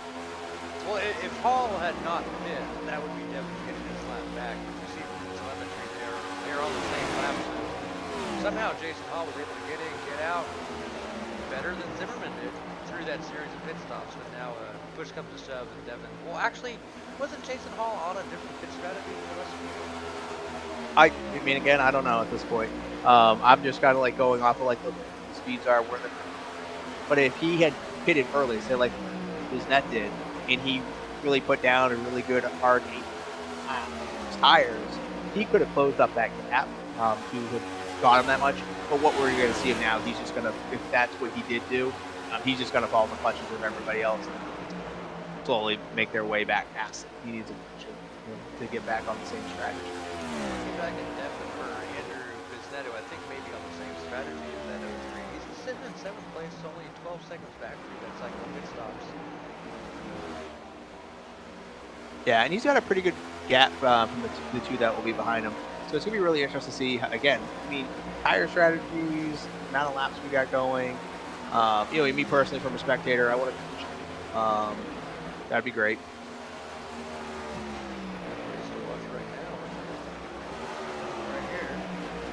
Not the 18, Thompson, that's on screen and off screen quicker than that pass was executed. Yeah, right. And so we're really gonna have to watch here. Pretty close to 20 to go. It's gonna be really watching the gap between Zimmerman and Thompson to see who's gonna do better this final run. There's a gap between them now, about 2 seconds, but that's not impossible to overcome. Down to a second and a half. Sorry, I was recording Hall's time. Yeah, and what? Yeah, we got 1.3, 1.4. Will we start to see that? Kind of starting to decrease. You got 20 something laps. You got a second to go. You don't need tenths at a time. you just need like half tenths at a time, because the biggest thing is just to get there, get to the rear bumper, and put pressure. Because by the time we get to the end of this run, they're going to be 30-something laps on the tires. It's going to be easier to force a mistake on the driver in front of you, as we see that Thompson now, almost taking off, 0.3 of a second here in just, a couple of laps. Yeah, well, 20 laps to go. That's just over 10 minutes of racing left in the time. Like you said, half a tenth a lap won't get the job done. I think at this point he does need to start taking off some tenths. Nah, I don't think so yet. I think you're going to take what you can naturally get by running a nice, consistent line time and time again, and see what that gets you. And even if I'm running in second, I'm a second back.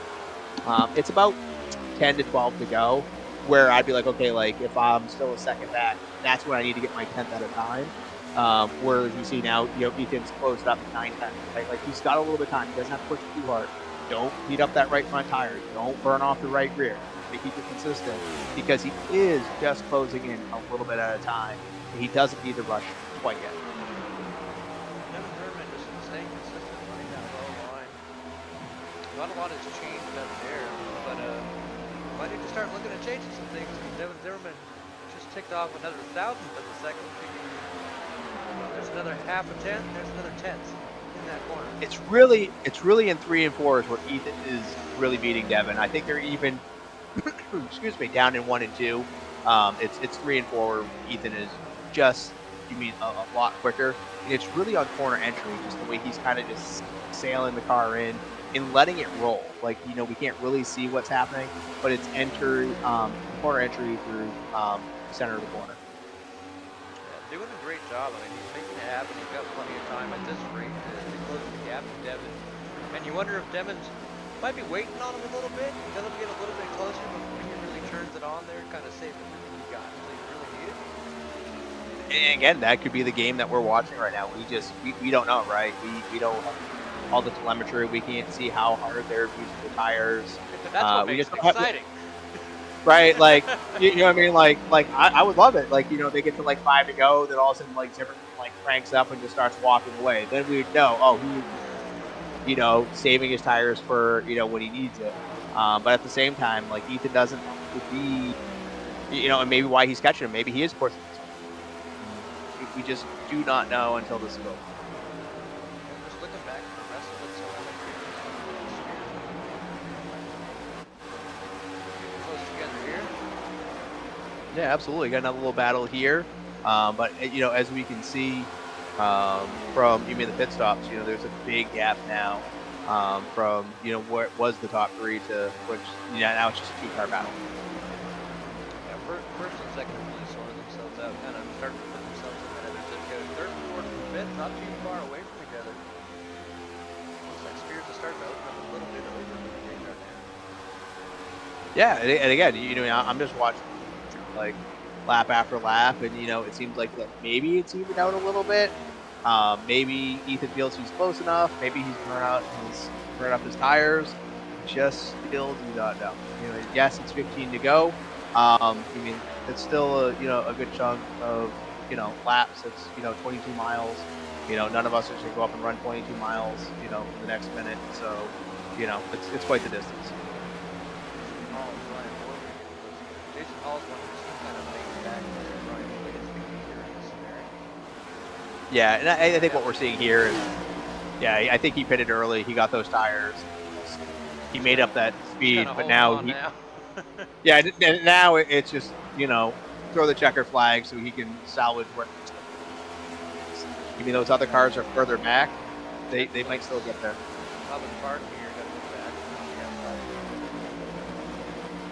Yeah, absolutely. And again, here we go. 15 was running up in the top 5, and now we're at the end of the race. And we saw a lot of guys run up front that aren't there anymore, and a lot of guys in the back starting to make the march, but with 13, 12 laps to go this time by the line. A lot of work to do, except for these 2 guys up front.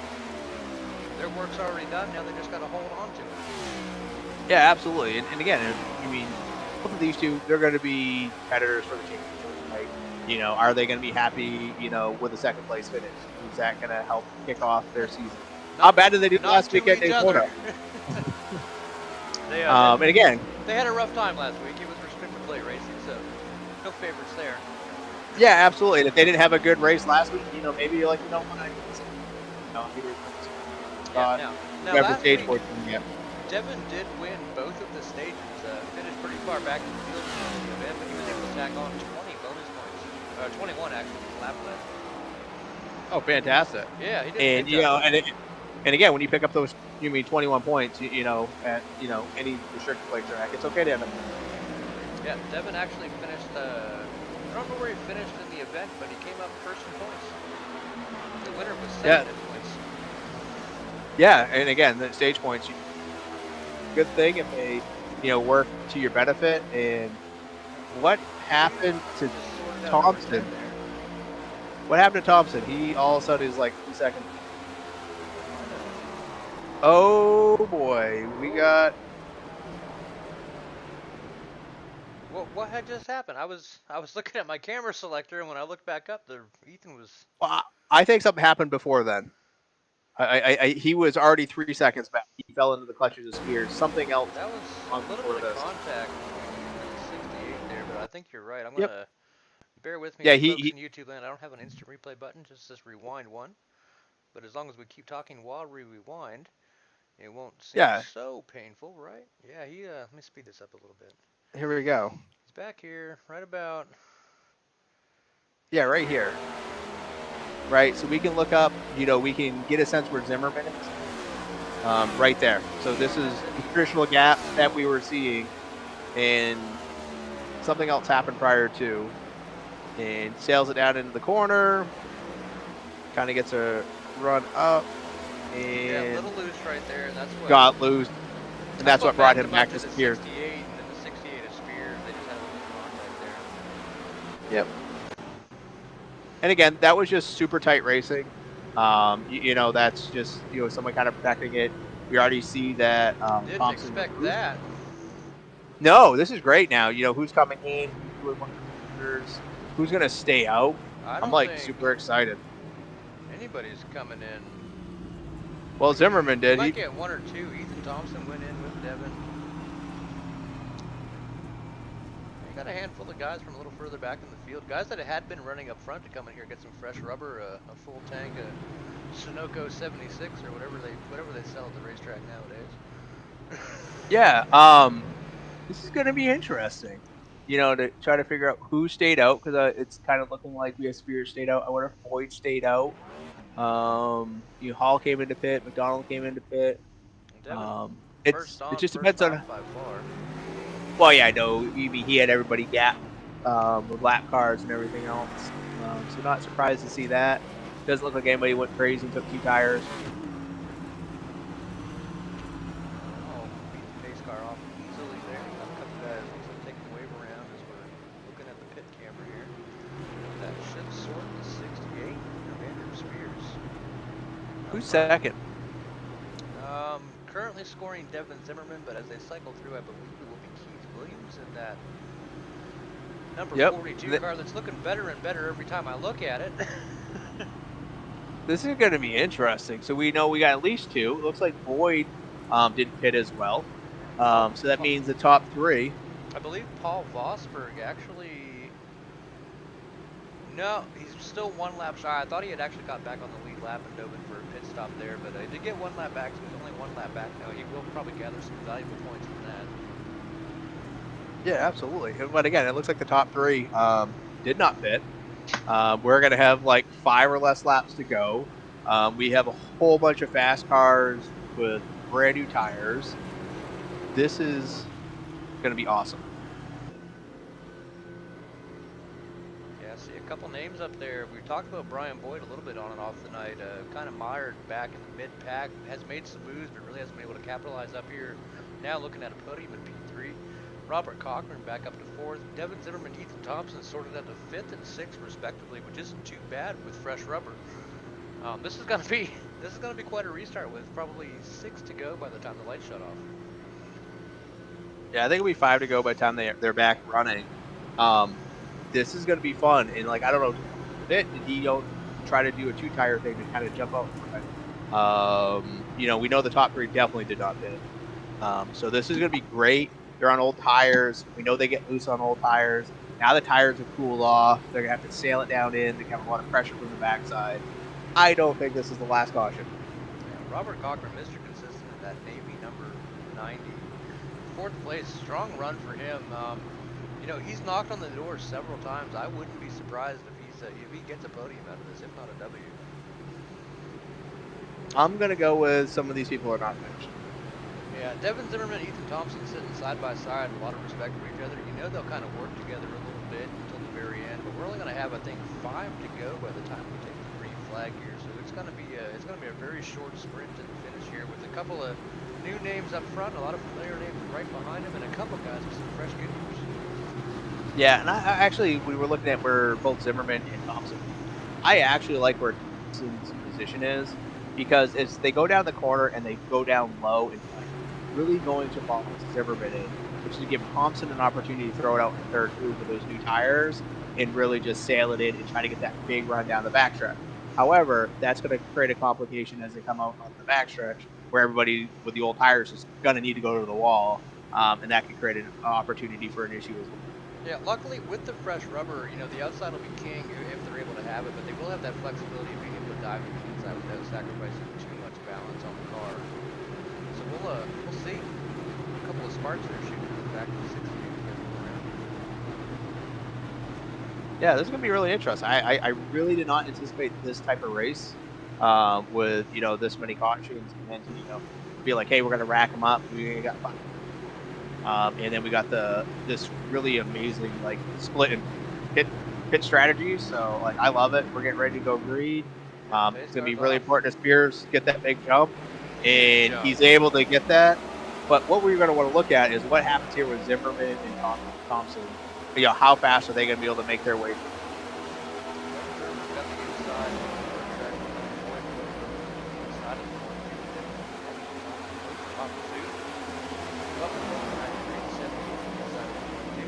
The 68 is nothing from here right now. He is sweating and looking back. Yeah, right. You know, this is what we got. We're going to be 3 wide here. 3 wide for the lead. Brian Boyd to the inside. 93 is Zimmerman in the middle. 68 to the outside. They're going to get a little close. Contact. First and second there, they come to the line. That'll be Zimmerman beating that lap. Brian Boyd. Oh, big contact with Boyd and Zimmerman. Thompson gets him up into Devin Zimmerman. Going to collect a whole bunch of cars. I do believe that is the big one. We didn't get one on Sunday with the big boys at Talladega, so there's what you guys were missing yesterday. Yeah, I think that's what we were. Well, that's what I would. You know, I really couldn't see how you were going to have something like that. You just have 2 different speeds through center of the corner, different grips, the way they can move and, you know, finish up some positions. But you can see that force 3 wide really made contact with Spears, and then you can see here there's just not enough space that Brian Boyd needed to be able to clear and prep to get into the 1 turn. So he drifted wide, which unfortunately caught Zimmerman in the rear corner. Yeah, kind of had, you know, 1 guy to your outside, 1 guy to your inside, 1 in front, 1 in back, and like there was no way Boyd was going to be able to fit in that space, and he had nowhere to go. That space was taken from him. Well, it's one of those things. Is like you know, you're in the final laps. You know, this is going to be your last run. Like, are you really going to lift right there, knowing everyone? Hell no. Because if you lift going down in there, they're all going to blow right by you going down in the corner, and you're going to lose 3 or 4 positions by the time you come back to the next lap. So, you know, the hands were forced, but like this is the you know, we were talking here, like you're making decisions. You're going to turn at a certain spot. You are now forcing the hands of other people, and again, you know, you got somebody on the outside of you, somebody on the inside of you. They don't have quite the same, you know, tires. They're not going to handle quite the same. So if you pinch them down, you're forcing them into a difficult spot where they have to now make a decision. Yeah. And you know, unfortunately, I don't mind getting aggressive, but if I don't feel like I have the hot rod to get it done, I'm probably going to lay back a little bit. 3 wide with 5 to go. I don't know. I mean, it's a racing deal, but whew, I'd hate to be in that middle spot where Brian was. Yeah, you know, and again, that's what happens. Go for everything you can, put somebody in a bad spot, and you know, sometimes it works out for it, and sometimes, you know, it doesn't. You know, I don't think there was any, you know, maliciousness in doing the move. He was trying to finish he could, and when you go through that trial, when you go down that apron, come back up, it's sometimes hard to judge where you need to be because you're making it so straight, how much you actually have to turn coming back up. And that creates, some of that gap to get closed where you kind of come in and you kind of poke them with the right front more than with the fender. If you're coming in at just a slight of an angle, and that really doesn't give the person that's in that middle groove for Zimmerman the opportunity to just get doored because it's not really door to door. It's slightly off angle. Yeah, absolutely. But here we are. We get to do it again. It's going to be amazing. Yeah, pace car is going to take us one more time around. Lights will be off this time. And we're going to a green-white checker. We haven't had one of these in a while in the Vets League. And if the last green flag drop was any indication as to what we might see, it's going to be intense. Yeah, I don't think it's going to be quite the same. Obviously, Spears is going to need to get a good jump. He's going to need to get in front of the 9 of Thompson, who has tires. And then he is going to need to utilize his mirror to keep Thompson in a bad spot where he has a little bit of control over him. We know Williams in the 42 was really quick earlier, but he doesn't have the tires. But I think you're going to start to see some of these other drivers, Chuck McDonald, Jason Hall, if they get strung out and they can get really through 2 laps, you're going to see the 68 42 probably lose a couple of positions. But at the end of the night, they still might stop. Even though they were some of the strongest drivers we had on the evening. Well, Mr. Spears, it's going to be his restart control. Like you said, a good jump could be all the difference with 3 laps to go. But right behind him, Ethan Thompson. Yeah, and you got to realize Ethan's going to be on the outside. It's given, right? Yeah. He doesn't have anybody in front of him. He And can he's wholesale got those in. fresh tires. Yeah, I think he's going to be real hard to beat at this point. He didn't really get the race to fall the way he wanted for his traditional style and strategy, but he's got himself in the right spot right now. I think he's going to be able to capitalize on it. Then again, who knows? Like, how bad does Spears want to win? Like, there's fenders and bumpers on these things for a reason. The lights off this time by. The 42 was pretty quick. Williams has had a lot of short run speed. I don't think he's got the equipment left to make a whole lot happen here, but I mean, he could be looking at a pretty easy podium finish. The 03 of Jason Hall might have something to say about that. And we got Chuck McDonald back in the picture in the 04 with that Forces.ca Ford Mustang. Yeah, I really could see Chuck being able to capitalize on this as well, right? He's got Thompson in front of him with 4 tires as well, right? Like, just follow him and get yourself second. Chuck, so that can be quick. He's proven that time and time again. Yeah, and again, if I was Chuck's spotter, I'd be like, you better be on Ethan's bumper the whole time, pushing him on this restart. This whole idea that there's a car length in between them is not cool. Bumpers should be to bumpers, because his only shot is to really get a run on this first down the backstretch and to get Ethan in the bad spot. I feel like if they get out through 3 and 4, Ethan's going to have the gap that he needs to be able to kind of hopefully potentially sail away and finish off this one. Drop off here. 68 is in control of the restart as he approaches the box. See that? About 3/4 of the way through there. Still got a good jump on Ethan Thompson. 42 going to try to take Ethan on the inside. Ethan puts the block on him. 1 and 2 sorted out. 42's going to pick up the 3rd place. Chuck on the outside. This is where you guys see the speed of the tires on. Right, you see Chuck shooting right down. Spears is trying to block, trying to crowd a little bit. You see him kind of going everywhere. Rob's parking the ball back there. See the car. Hopefully he's not about the other one. Picking up some tracks.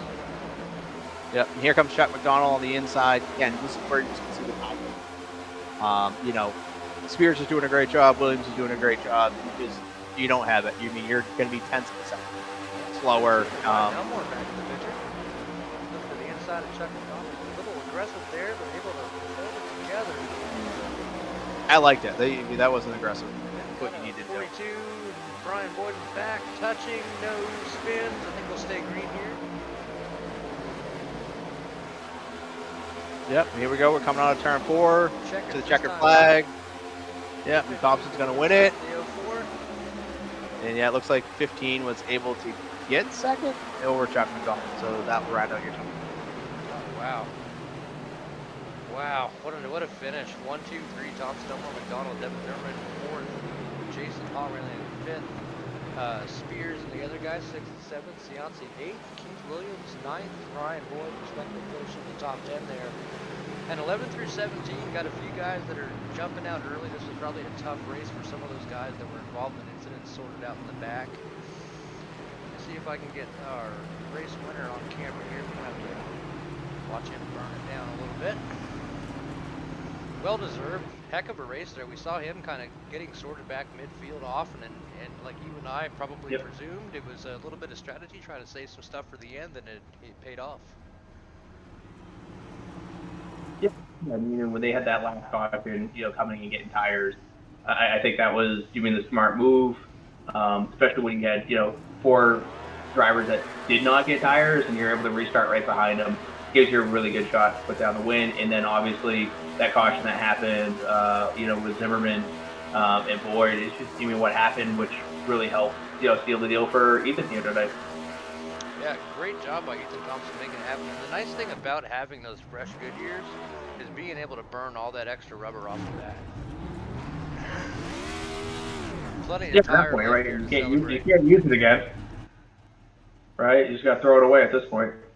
Yeah, as he parks himself in the grass, I'm gonna put the camera toys away for a little bit and see if I can get my driver software pulled up. Of course. Well, I think we might have a guest in the booth. Well, he's been here lurking for 3/4 of the event. Hey, Dustin, how you doing? You should have spoke up earlier, man. We could have used the extra voice up here. Me and Adam are a little parched. I'm working on some back end stuff for my racetrack, and figured I'd just listen to you guys call the race, and whatever happens, happens. Heck yeah, man. Well, glad to see you up here in a little while. It's been the Tommy and Jay show for a while, but it's good to see you up here, getting back from being as busy as you have been. How's stuff going at the local track? Good. We're getting ready for our big show this weekend, so got a night off. So I just figured I got back here about an hour or so ago, and figured I'd check you guys out, listen to you guys a little bit. Heck yeah, well, we'll definitely catch up after we go off the Oh, air. you guys are good. You guys do your thing. First and foremost, we got to talk to Ethan Thompson. Was able to bring home the win this evening, despite what me and Adam might have thought have been a little lackluster car, but apparently it was just a little bit of strategy in saving the stuff. Ethan, Tommy up in the booth, you got a read on us, buddy? Hey, Ethan, this is Tommy up in the booth. You got a read on us? Oh, gotcha. I was muted. Sorry. There he is. So excited over that W, couldn't find the button.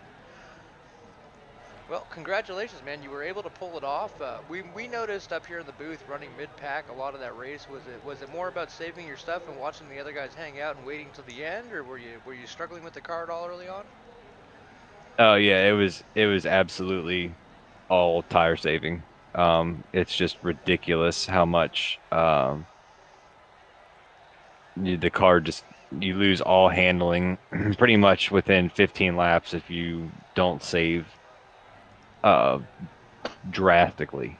So yeah, it was just a matter of just letting all those guys go by and hope that I would be able to get back to them. And I mean that's the way that it played out. Devin obviously did the same thing. He did a little bit better than I did, and it looked like he had it. And then of course it was just unfortunate the way that it played out for him. I definitely feel for him. I know that he's upset because it was all there for him, and then everything changed so quick. But still want to throw some love to him though, even though I'm sure he's not in a good mood. But hey, as always, man, he's still a beast. And that's how racing goes sometimes. He definitely showed his chops out there. He was right there on your bumper and ahead of you many times. We actually have a guest host up in the booth this evening with Adam Ricky. Adam, you got anything for Ethan?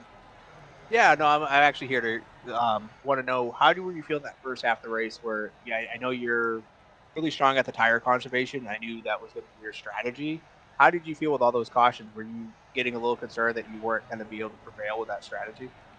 It was starting to seem that way a little bit, because it's like we would get to like lap 15, and then you would see that those guys, Devin and I both, were starting to come back to those guys, and everything just started to feel real comfortable right around that time in comparison to everyone else. And it's like, all right, is this going to keep happening every time? But fortunately, we finally got a long run so that way we could actually see the strategy play out. Now, I didn't have Jay up here with me this evening. Obviously, he's still recovering from the hurricane that crossed over Florida last week. What were the stage points like tonight? Do you know what laps those stage points were awarded? Yeah, they were. It was lap 30 and lap 60. So I know that I should have been awarded the stage one winner, and then Luke Dejar. Okay, sorry, I'm gonna mispronounce his name. Desjardins, or however it's pronounced. Luke, Yeah, you have to very forgive me. good. Better than Adam. But I believe he won the second stage because that was under caution, and the lap that we came back to green was lap 60. So. Yeah, now obviously last week restrictor plate racing over at a super speedway, we saw the stage racing really keep that intensity next level the whole race. Did you feel the intensity pick up around lap 30, lap 60 when these guys are looking for some extra points? Yeah, just a little bit. I mean, and I think that's just going to be something that we're going to see each week. It definitely, it's nice that it gives us a little bit of a extra incentive to play out different strategies. No, it's good for us up here in the booth too, because I'll tell you, last week was marred with a lot of yellows because of the nature of super speedway racing. This race, we had more yellows than we typically see in a vets race. It was still felt exciting all the way through.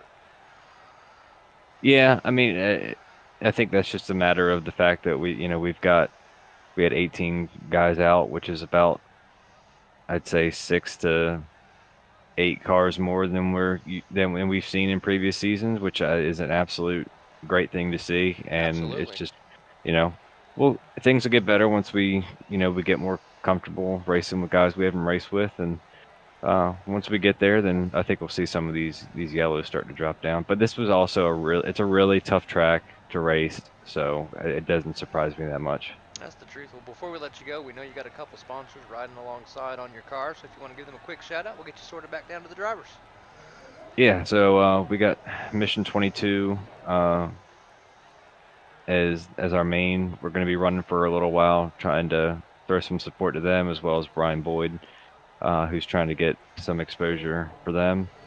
And we've got Mcconey, also, of course, very appreciative of Jeff and how he supports all the iRacing community, as well as Tyler Daniels League and the drivers within. Thompson Drone Works, which is my company, and of course we got Back Charities and Tyler Daniels on the car as well. And then I'll throw a shout out to everyone that's hanging out in my chat, giving me some support over there. So appreciate that. If anyone ever wants to watch my in-car on Twitch, it's ET Drone Home with no spaces, and I stream pretty much every TDR race that I'm in, especially Monday nights. Absolutely, and I'll tell you, the in-car views over on his Twitch are way better than the ones on the NASCAR Fantasy app. Well, Ethan, congratulations on yet another W. Your first one of the season should put you in pretty good points contention. Heck of a field tonight. I'm going to get you back down there with the drivers so you can celebrate. Oops, I put him in the wrong place. I put him in the right place. And then that would bring us to Ryan Elmore. Let me see if I can get Ryan Yeah, it looks Elmore like he's dialed up in one of them. Yeah, I got him here. Ryan Elmore, Tommy up in the booth. You got a read on us, buddy. I got you. Hey, but second race of the season, second place finish. It wasn't the W, but given the field you were stacked up against, I would consider it a win. There's some really tough racing out there. Some of the better drivers, unfortunately, fell victim to other people's circumstances. But how do you feel about this P2 and running out there with some of these guys that have run, 5, 6 seasons with each other? Seeing how this is my first season in TDR, and then kind of my first real league to be a part of, I'll take a P2 any day. Yeah. Qualified 14th. It's my first time on the track, so I have no complaints at all. Yeah, you did a great job. What did the car feel like out there? Car definitely got loose after about 15 laps, 12 to 15, running it hard. So when I saw that first caution, it was well needed. Yeah. And then so I kind of was more conservative. Second caution came out, and that's what kind of made me nervous, as you couldn't get the long runs. Everyone was still bunched up. But towards the end, everyone kind of found their rhythm, and that pays off a lot. Yeah, absolutely. Adam, you got anything for Ryan up here in the booth? Yeah, one, welcome to TDR, welcome to the league. Obviously, getting a strong podium early in the season is well for you throughout the season. What are your thoughts? Coming into TDR, coming into this league, the competition level. What do you think it's going to take to keep getting these podiums throughout the rest of the season? I think it's just going to take focus. I learned a lot from Ethan, who won, and then I watch replays back and kind of learn other people's lines. But I'm going into this open-minded, and take it as one turn at a time. Take it as it comes. Well, I'll tell you firsthand, and Adam is one of the gentlemen so generous to bless us with the gift of the racecraft. Is a lot of guys around here will help you if you're struggling somewhere. Ask somebody. Clearly tonight, you weren't struggling. You had the right strategy. It paid off for you with the P2. Never had you up in the booth. You got any sponsors riding on the car you want to give a shout out to? No, I'm sponsor free. Did you hear that, everybody? And free agent out here on the track. I'm sure 22 will be in touch soon. But yeah, just big shout out to Ethan though, man. He had a heck of a run. I was hoping maybe 2 more laps, but green white checkered, it's limited. Heck yeah, man. Well, congratulations on the podium finish and the valuable points that go with it. Of course, thank you for your service to the country. Thank you for coming out and joining TDR. Thank you for the show. I'm going to get you sorted back out with the drivers. Maybe we'll get this young man a sponsor here sometime soon. Awesome. I appreciate it, fellas. Sure. Getting him sorted down now. And then third place, Chuck McDonald out of Racecom 1. Hey, Chuck. Yes, sir. Hey man, P3 wasn't the P1 you were certainly in contention for. I saw you running him down. I was like, oh, Chuck's gonna do it. Chuck's gonna do it. And I'm a gambler. It got a little dicey, and you wound up P3. No pun intended when I said dicey that time. No. But what was it like out there, man? A lot of fast guys. You run with these guys for a couple seasons now. To be able to bring home a P3, was it mostly luck or mostly skill? Well, I listened to Devin, Ethan, and Mr. Boyd there. They were saying at 15 laps or so, it's going to get all squirrely. So we were just sitting back. Yeah, we saw that. Let everybody go. And then they started coming to us. And that's all we did. And then it just worked out with the cautions at the end where, we got some tires. And I was sitting pretty good in fourth behind Ethan there. Sorry about Mr. Devin. He got bumped out of it, which sucks for him. Yeah, it was his win. It's part of racing, and you were in the position to capitalize on the unfortunate circumstances there. We actually have a guest host up in the booth tonight, Adam Ricky. Adam, you got anything for Chuck? Hey, what's going on, Chuck? Not much, sir. Happy to hear you. Yeah, glad to be back. Glad to be some announcing. How come you weren't all over Ethan? Is it because you guys were working together all race? You weren't just going to put the number to him? You know what? I was happy. With the fourth. I'm not going to lie to you, but I didn't want to lose it going into turn 1. I just didn't want to. The tires were all over the place, and when they were cold, they were useless. Yeah, we saw that throughout the runs. And again, the same thing with like lap 15. After the first couple of cautions, we started establishing like 15 laps is going to be kind of the limit before things really got dicey. I think you guys all had a great strategy to get yourselves up there. That late caution, guys with no tires, really made it interesting and fun for us. And you had a great run up there. I was hoping you were going to be right there, just pushing Ethan on that restart, just to get him out of the way. I was trying, and I was in his draft going down the back straight at the restart, but the 15 car, I think it was, got inside me, and I had to concentrate on him, not even worry about Ethan. Yeah, no, absolutely. You had a great run. Thank you, sir. Yeah, absolutely, and we're glad to have you up in the booth again. Another podium finish here in the Vets League. Obviously, you rock at least one sponsor on the car that I know how to say by name. You got a shout out for your sponsor on the car? Or anybody else on it? Forces.ca, and I think next week we're going to put Rico's Funeral Parlor on there. We ain't no whorehouse, but we'll bury your stuff. Coming for heads next week, huh? Yes, sir. That might be a little intimidating getting a tombstone up there on the hood of the car. Yeah, well, I think I'm going to play things a little bit differently than last year. Well, don't spoil it for us up here in the booth. We want to see it live on TV. Yes, sir. Well, You Chuck, will.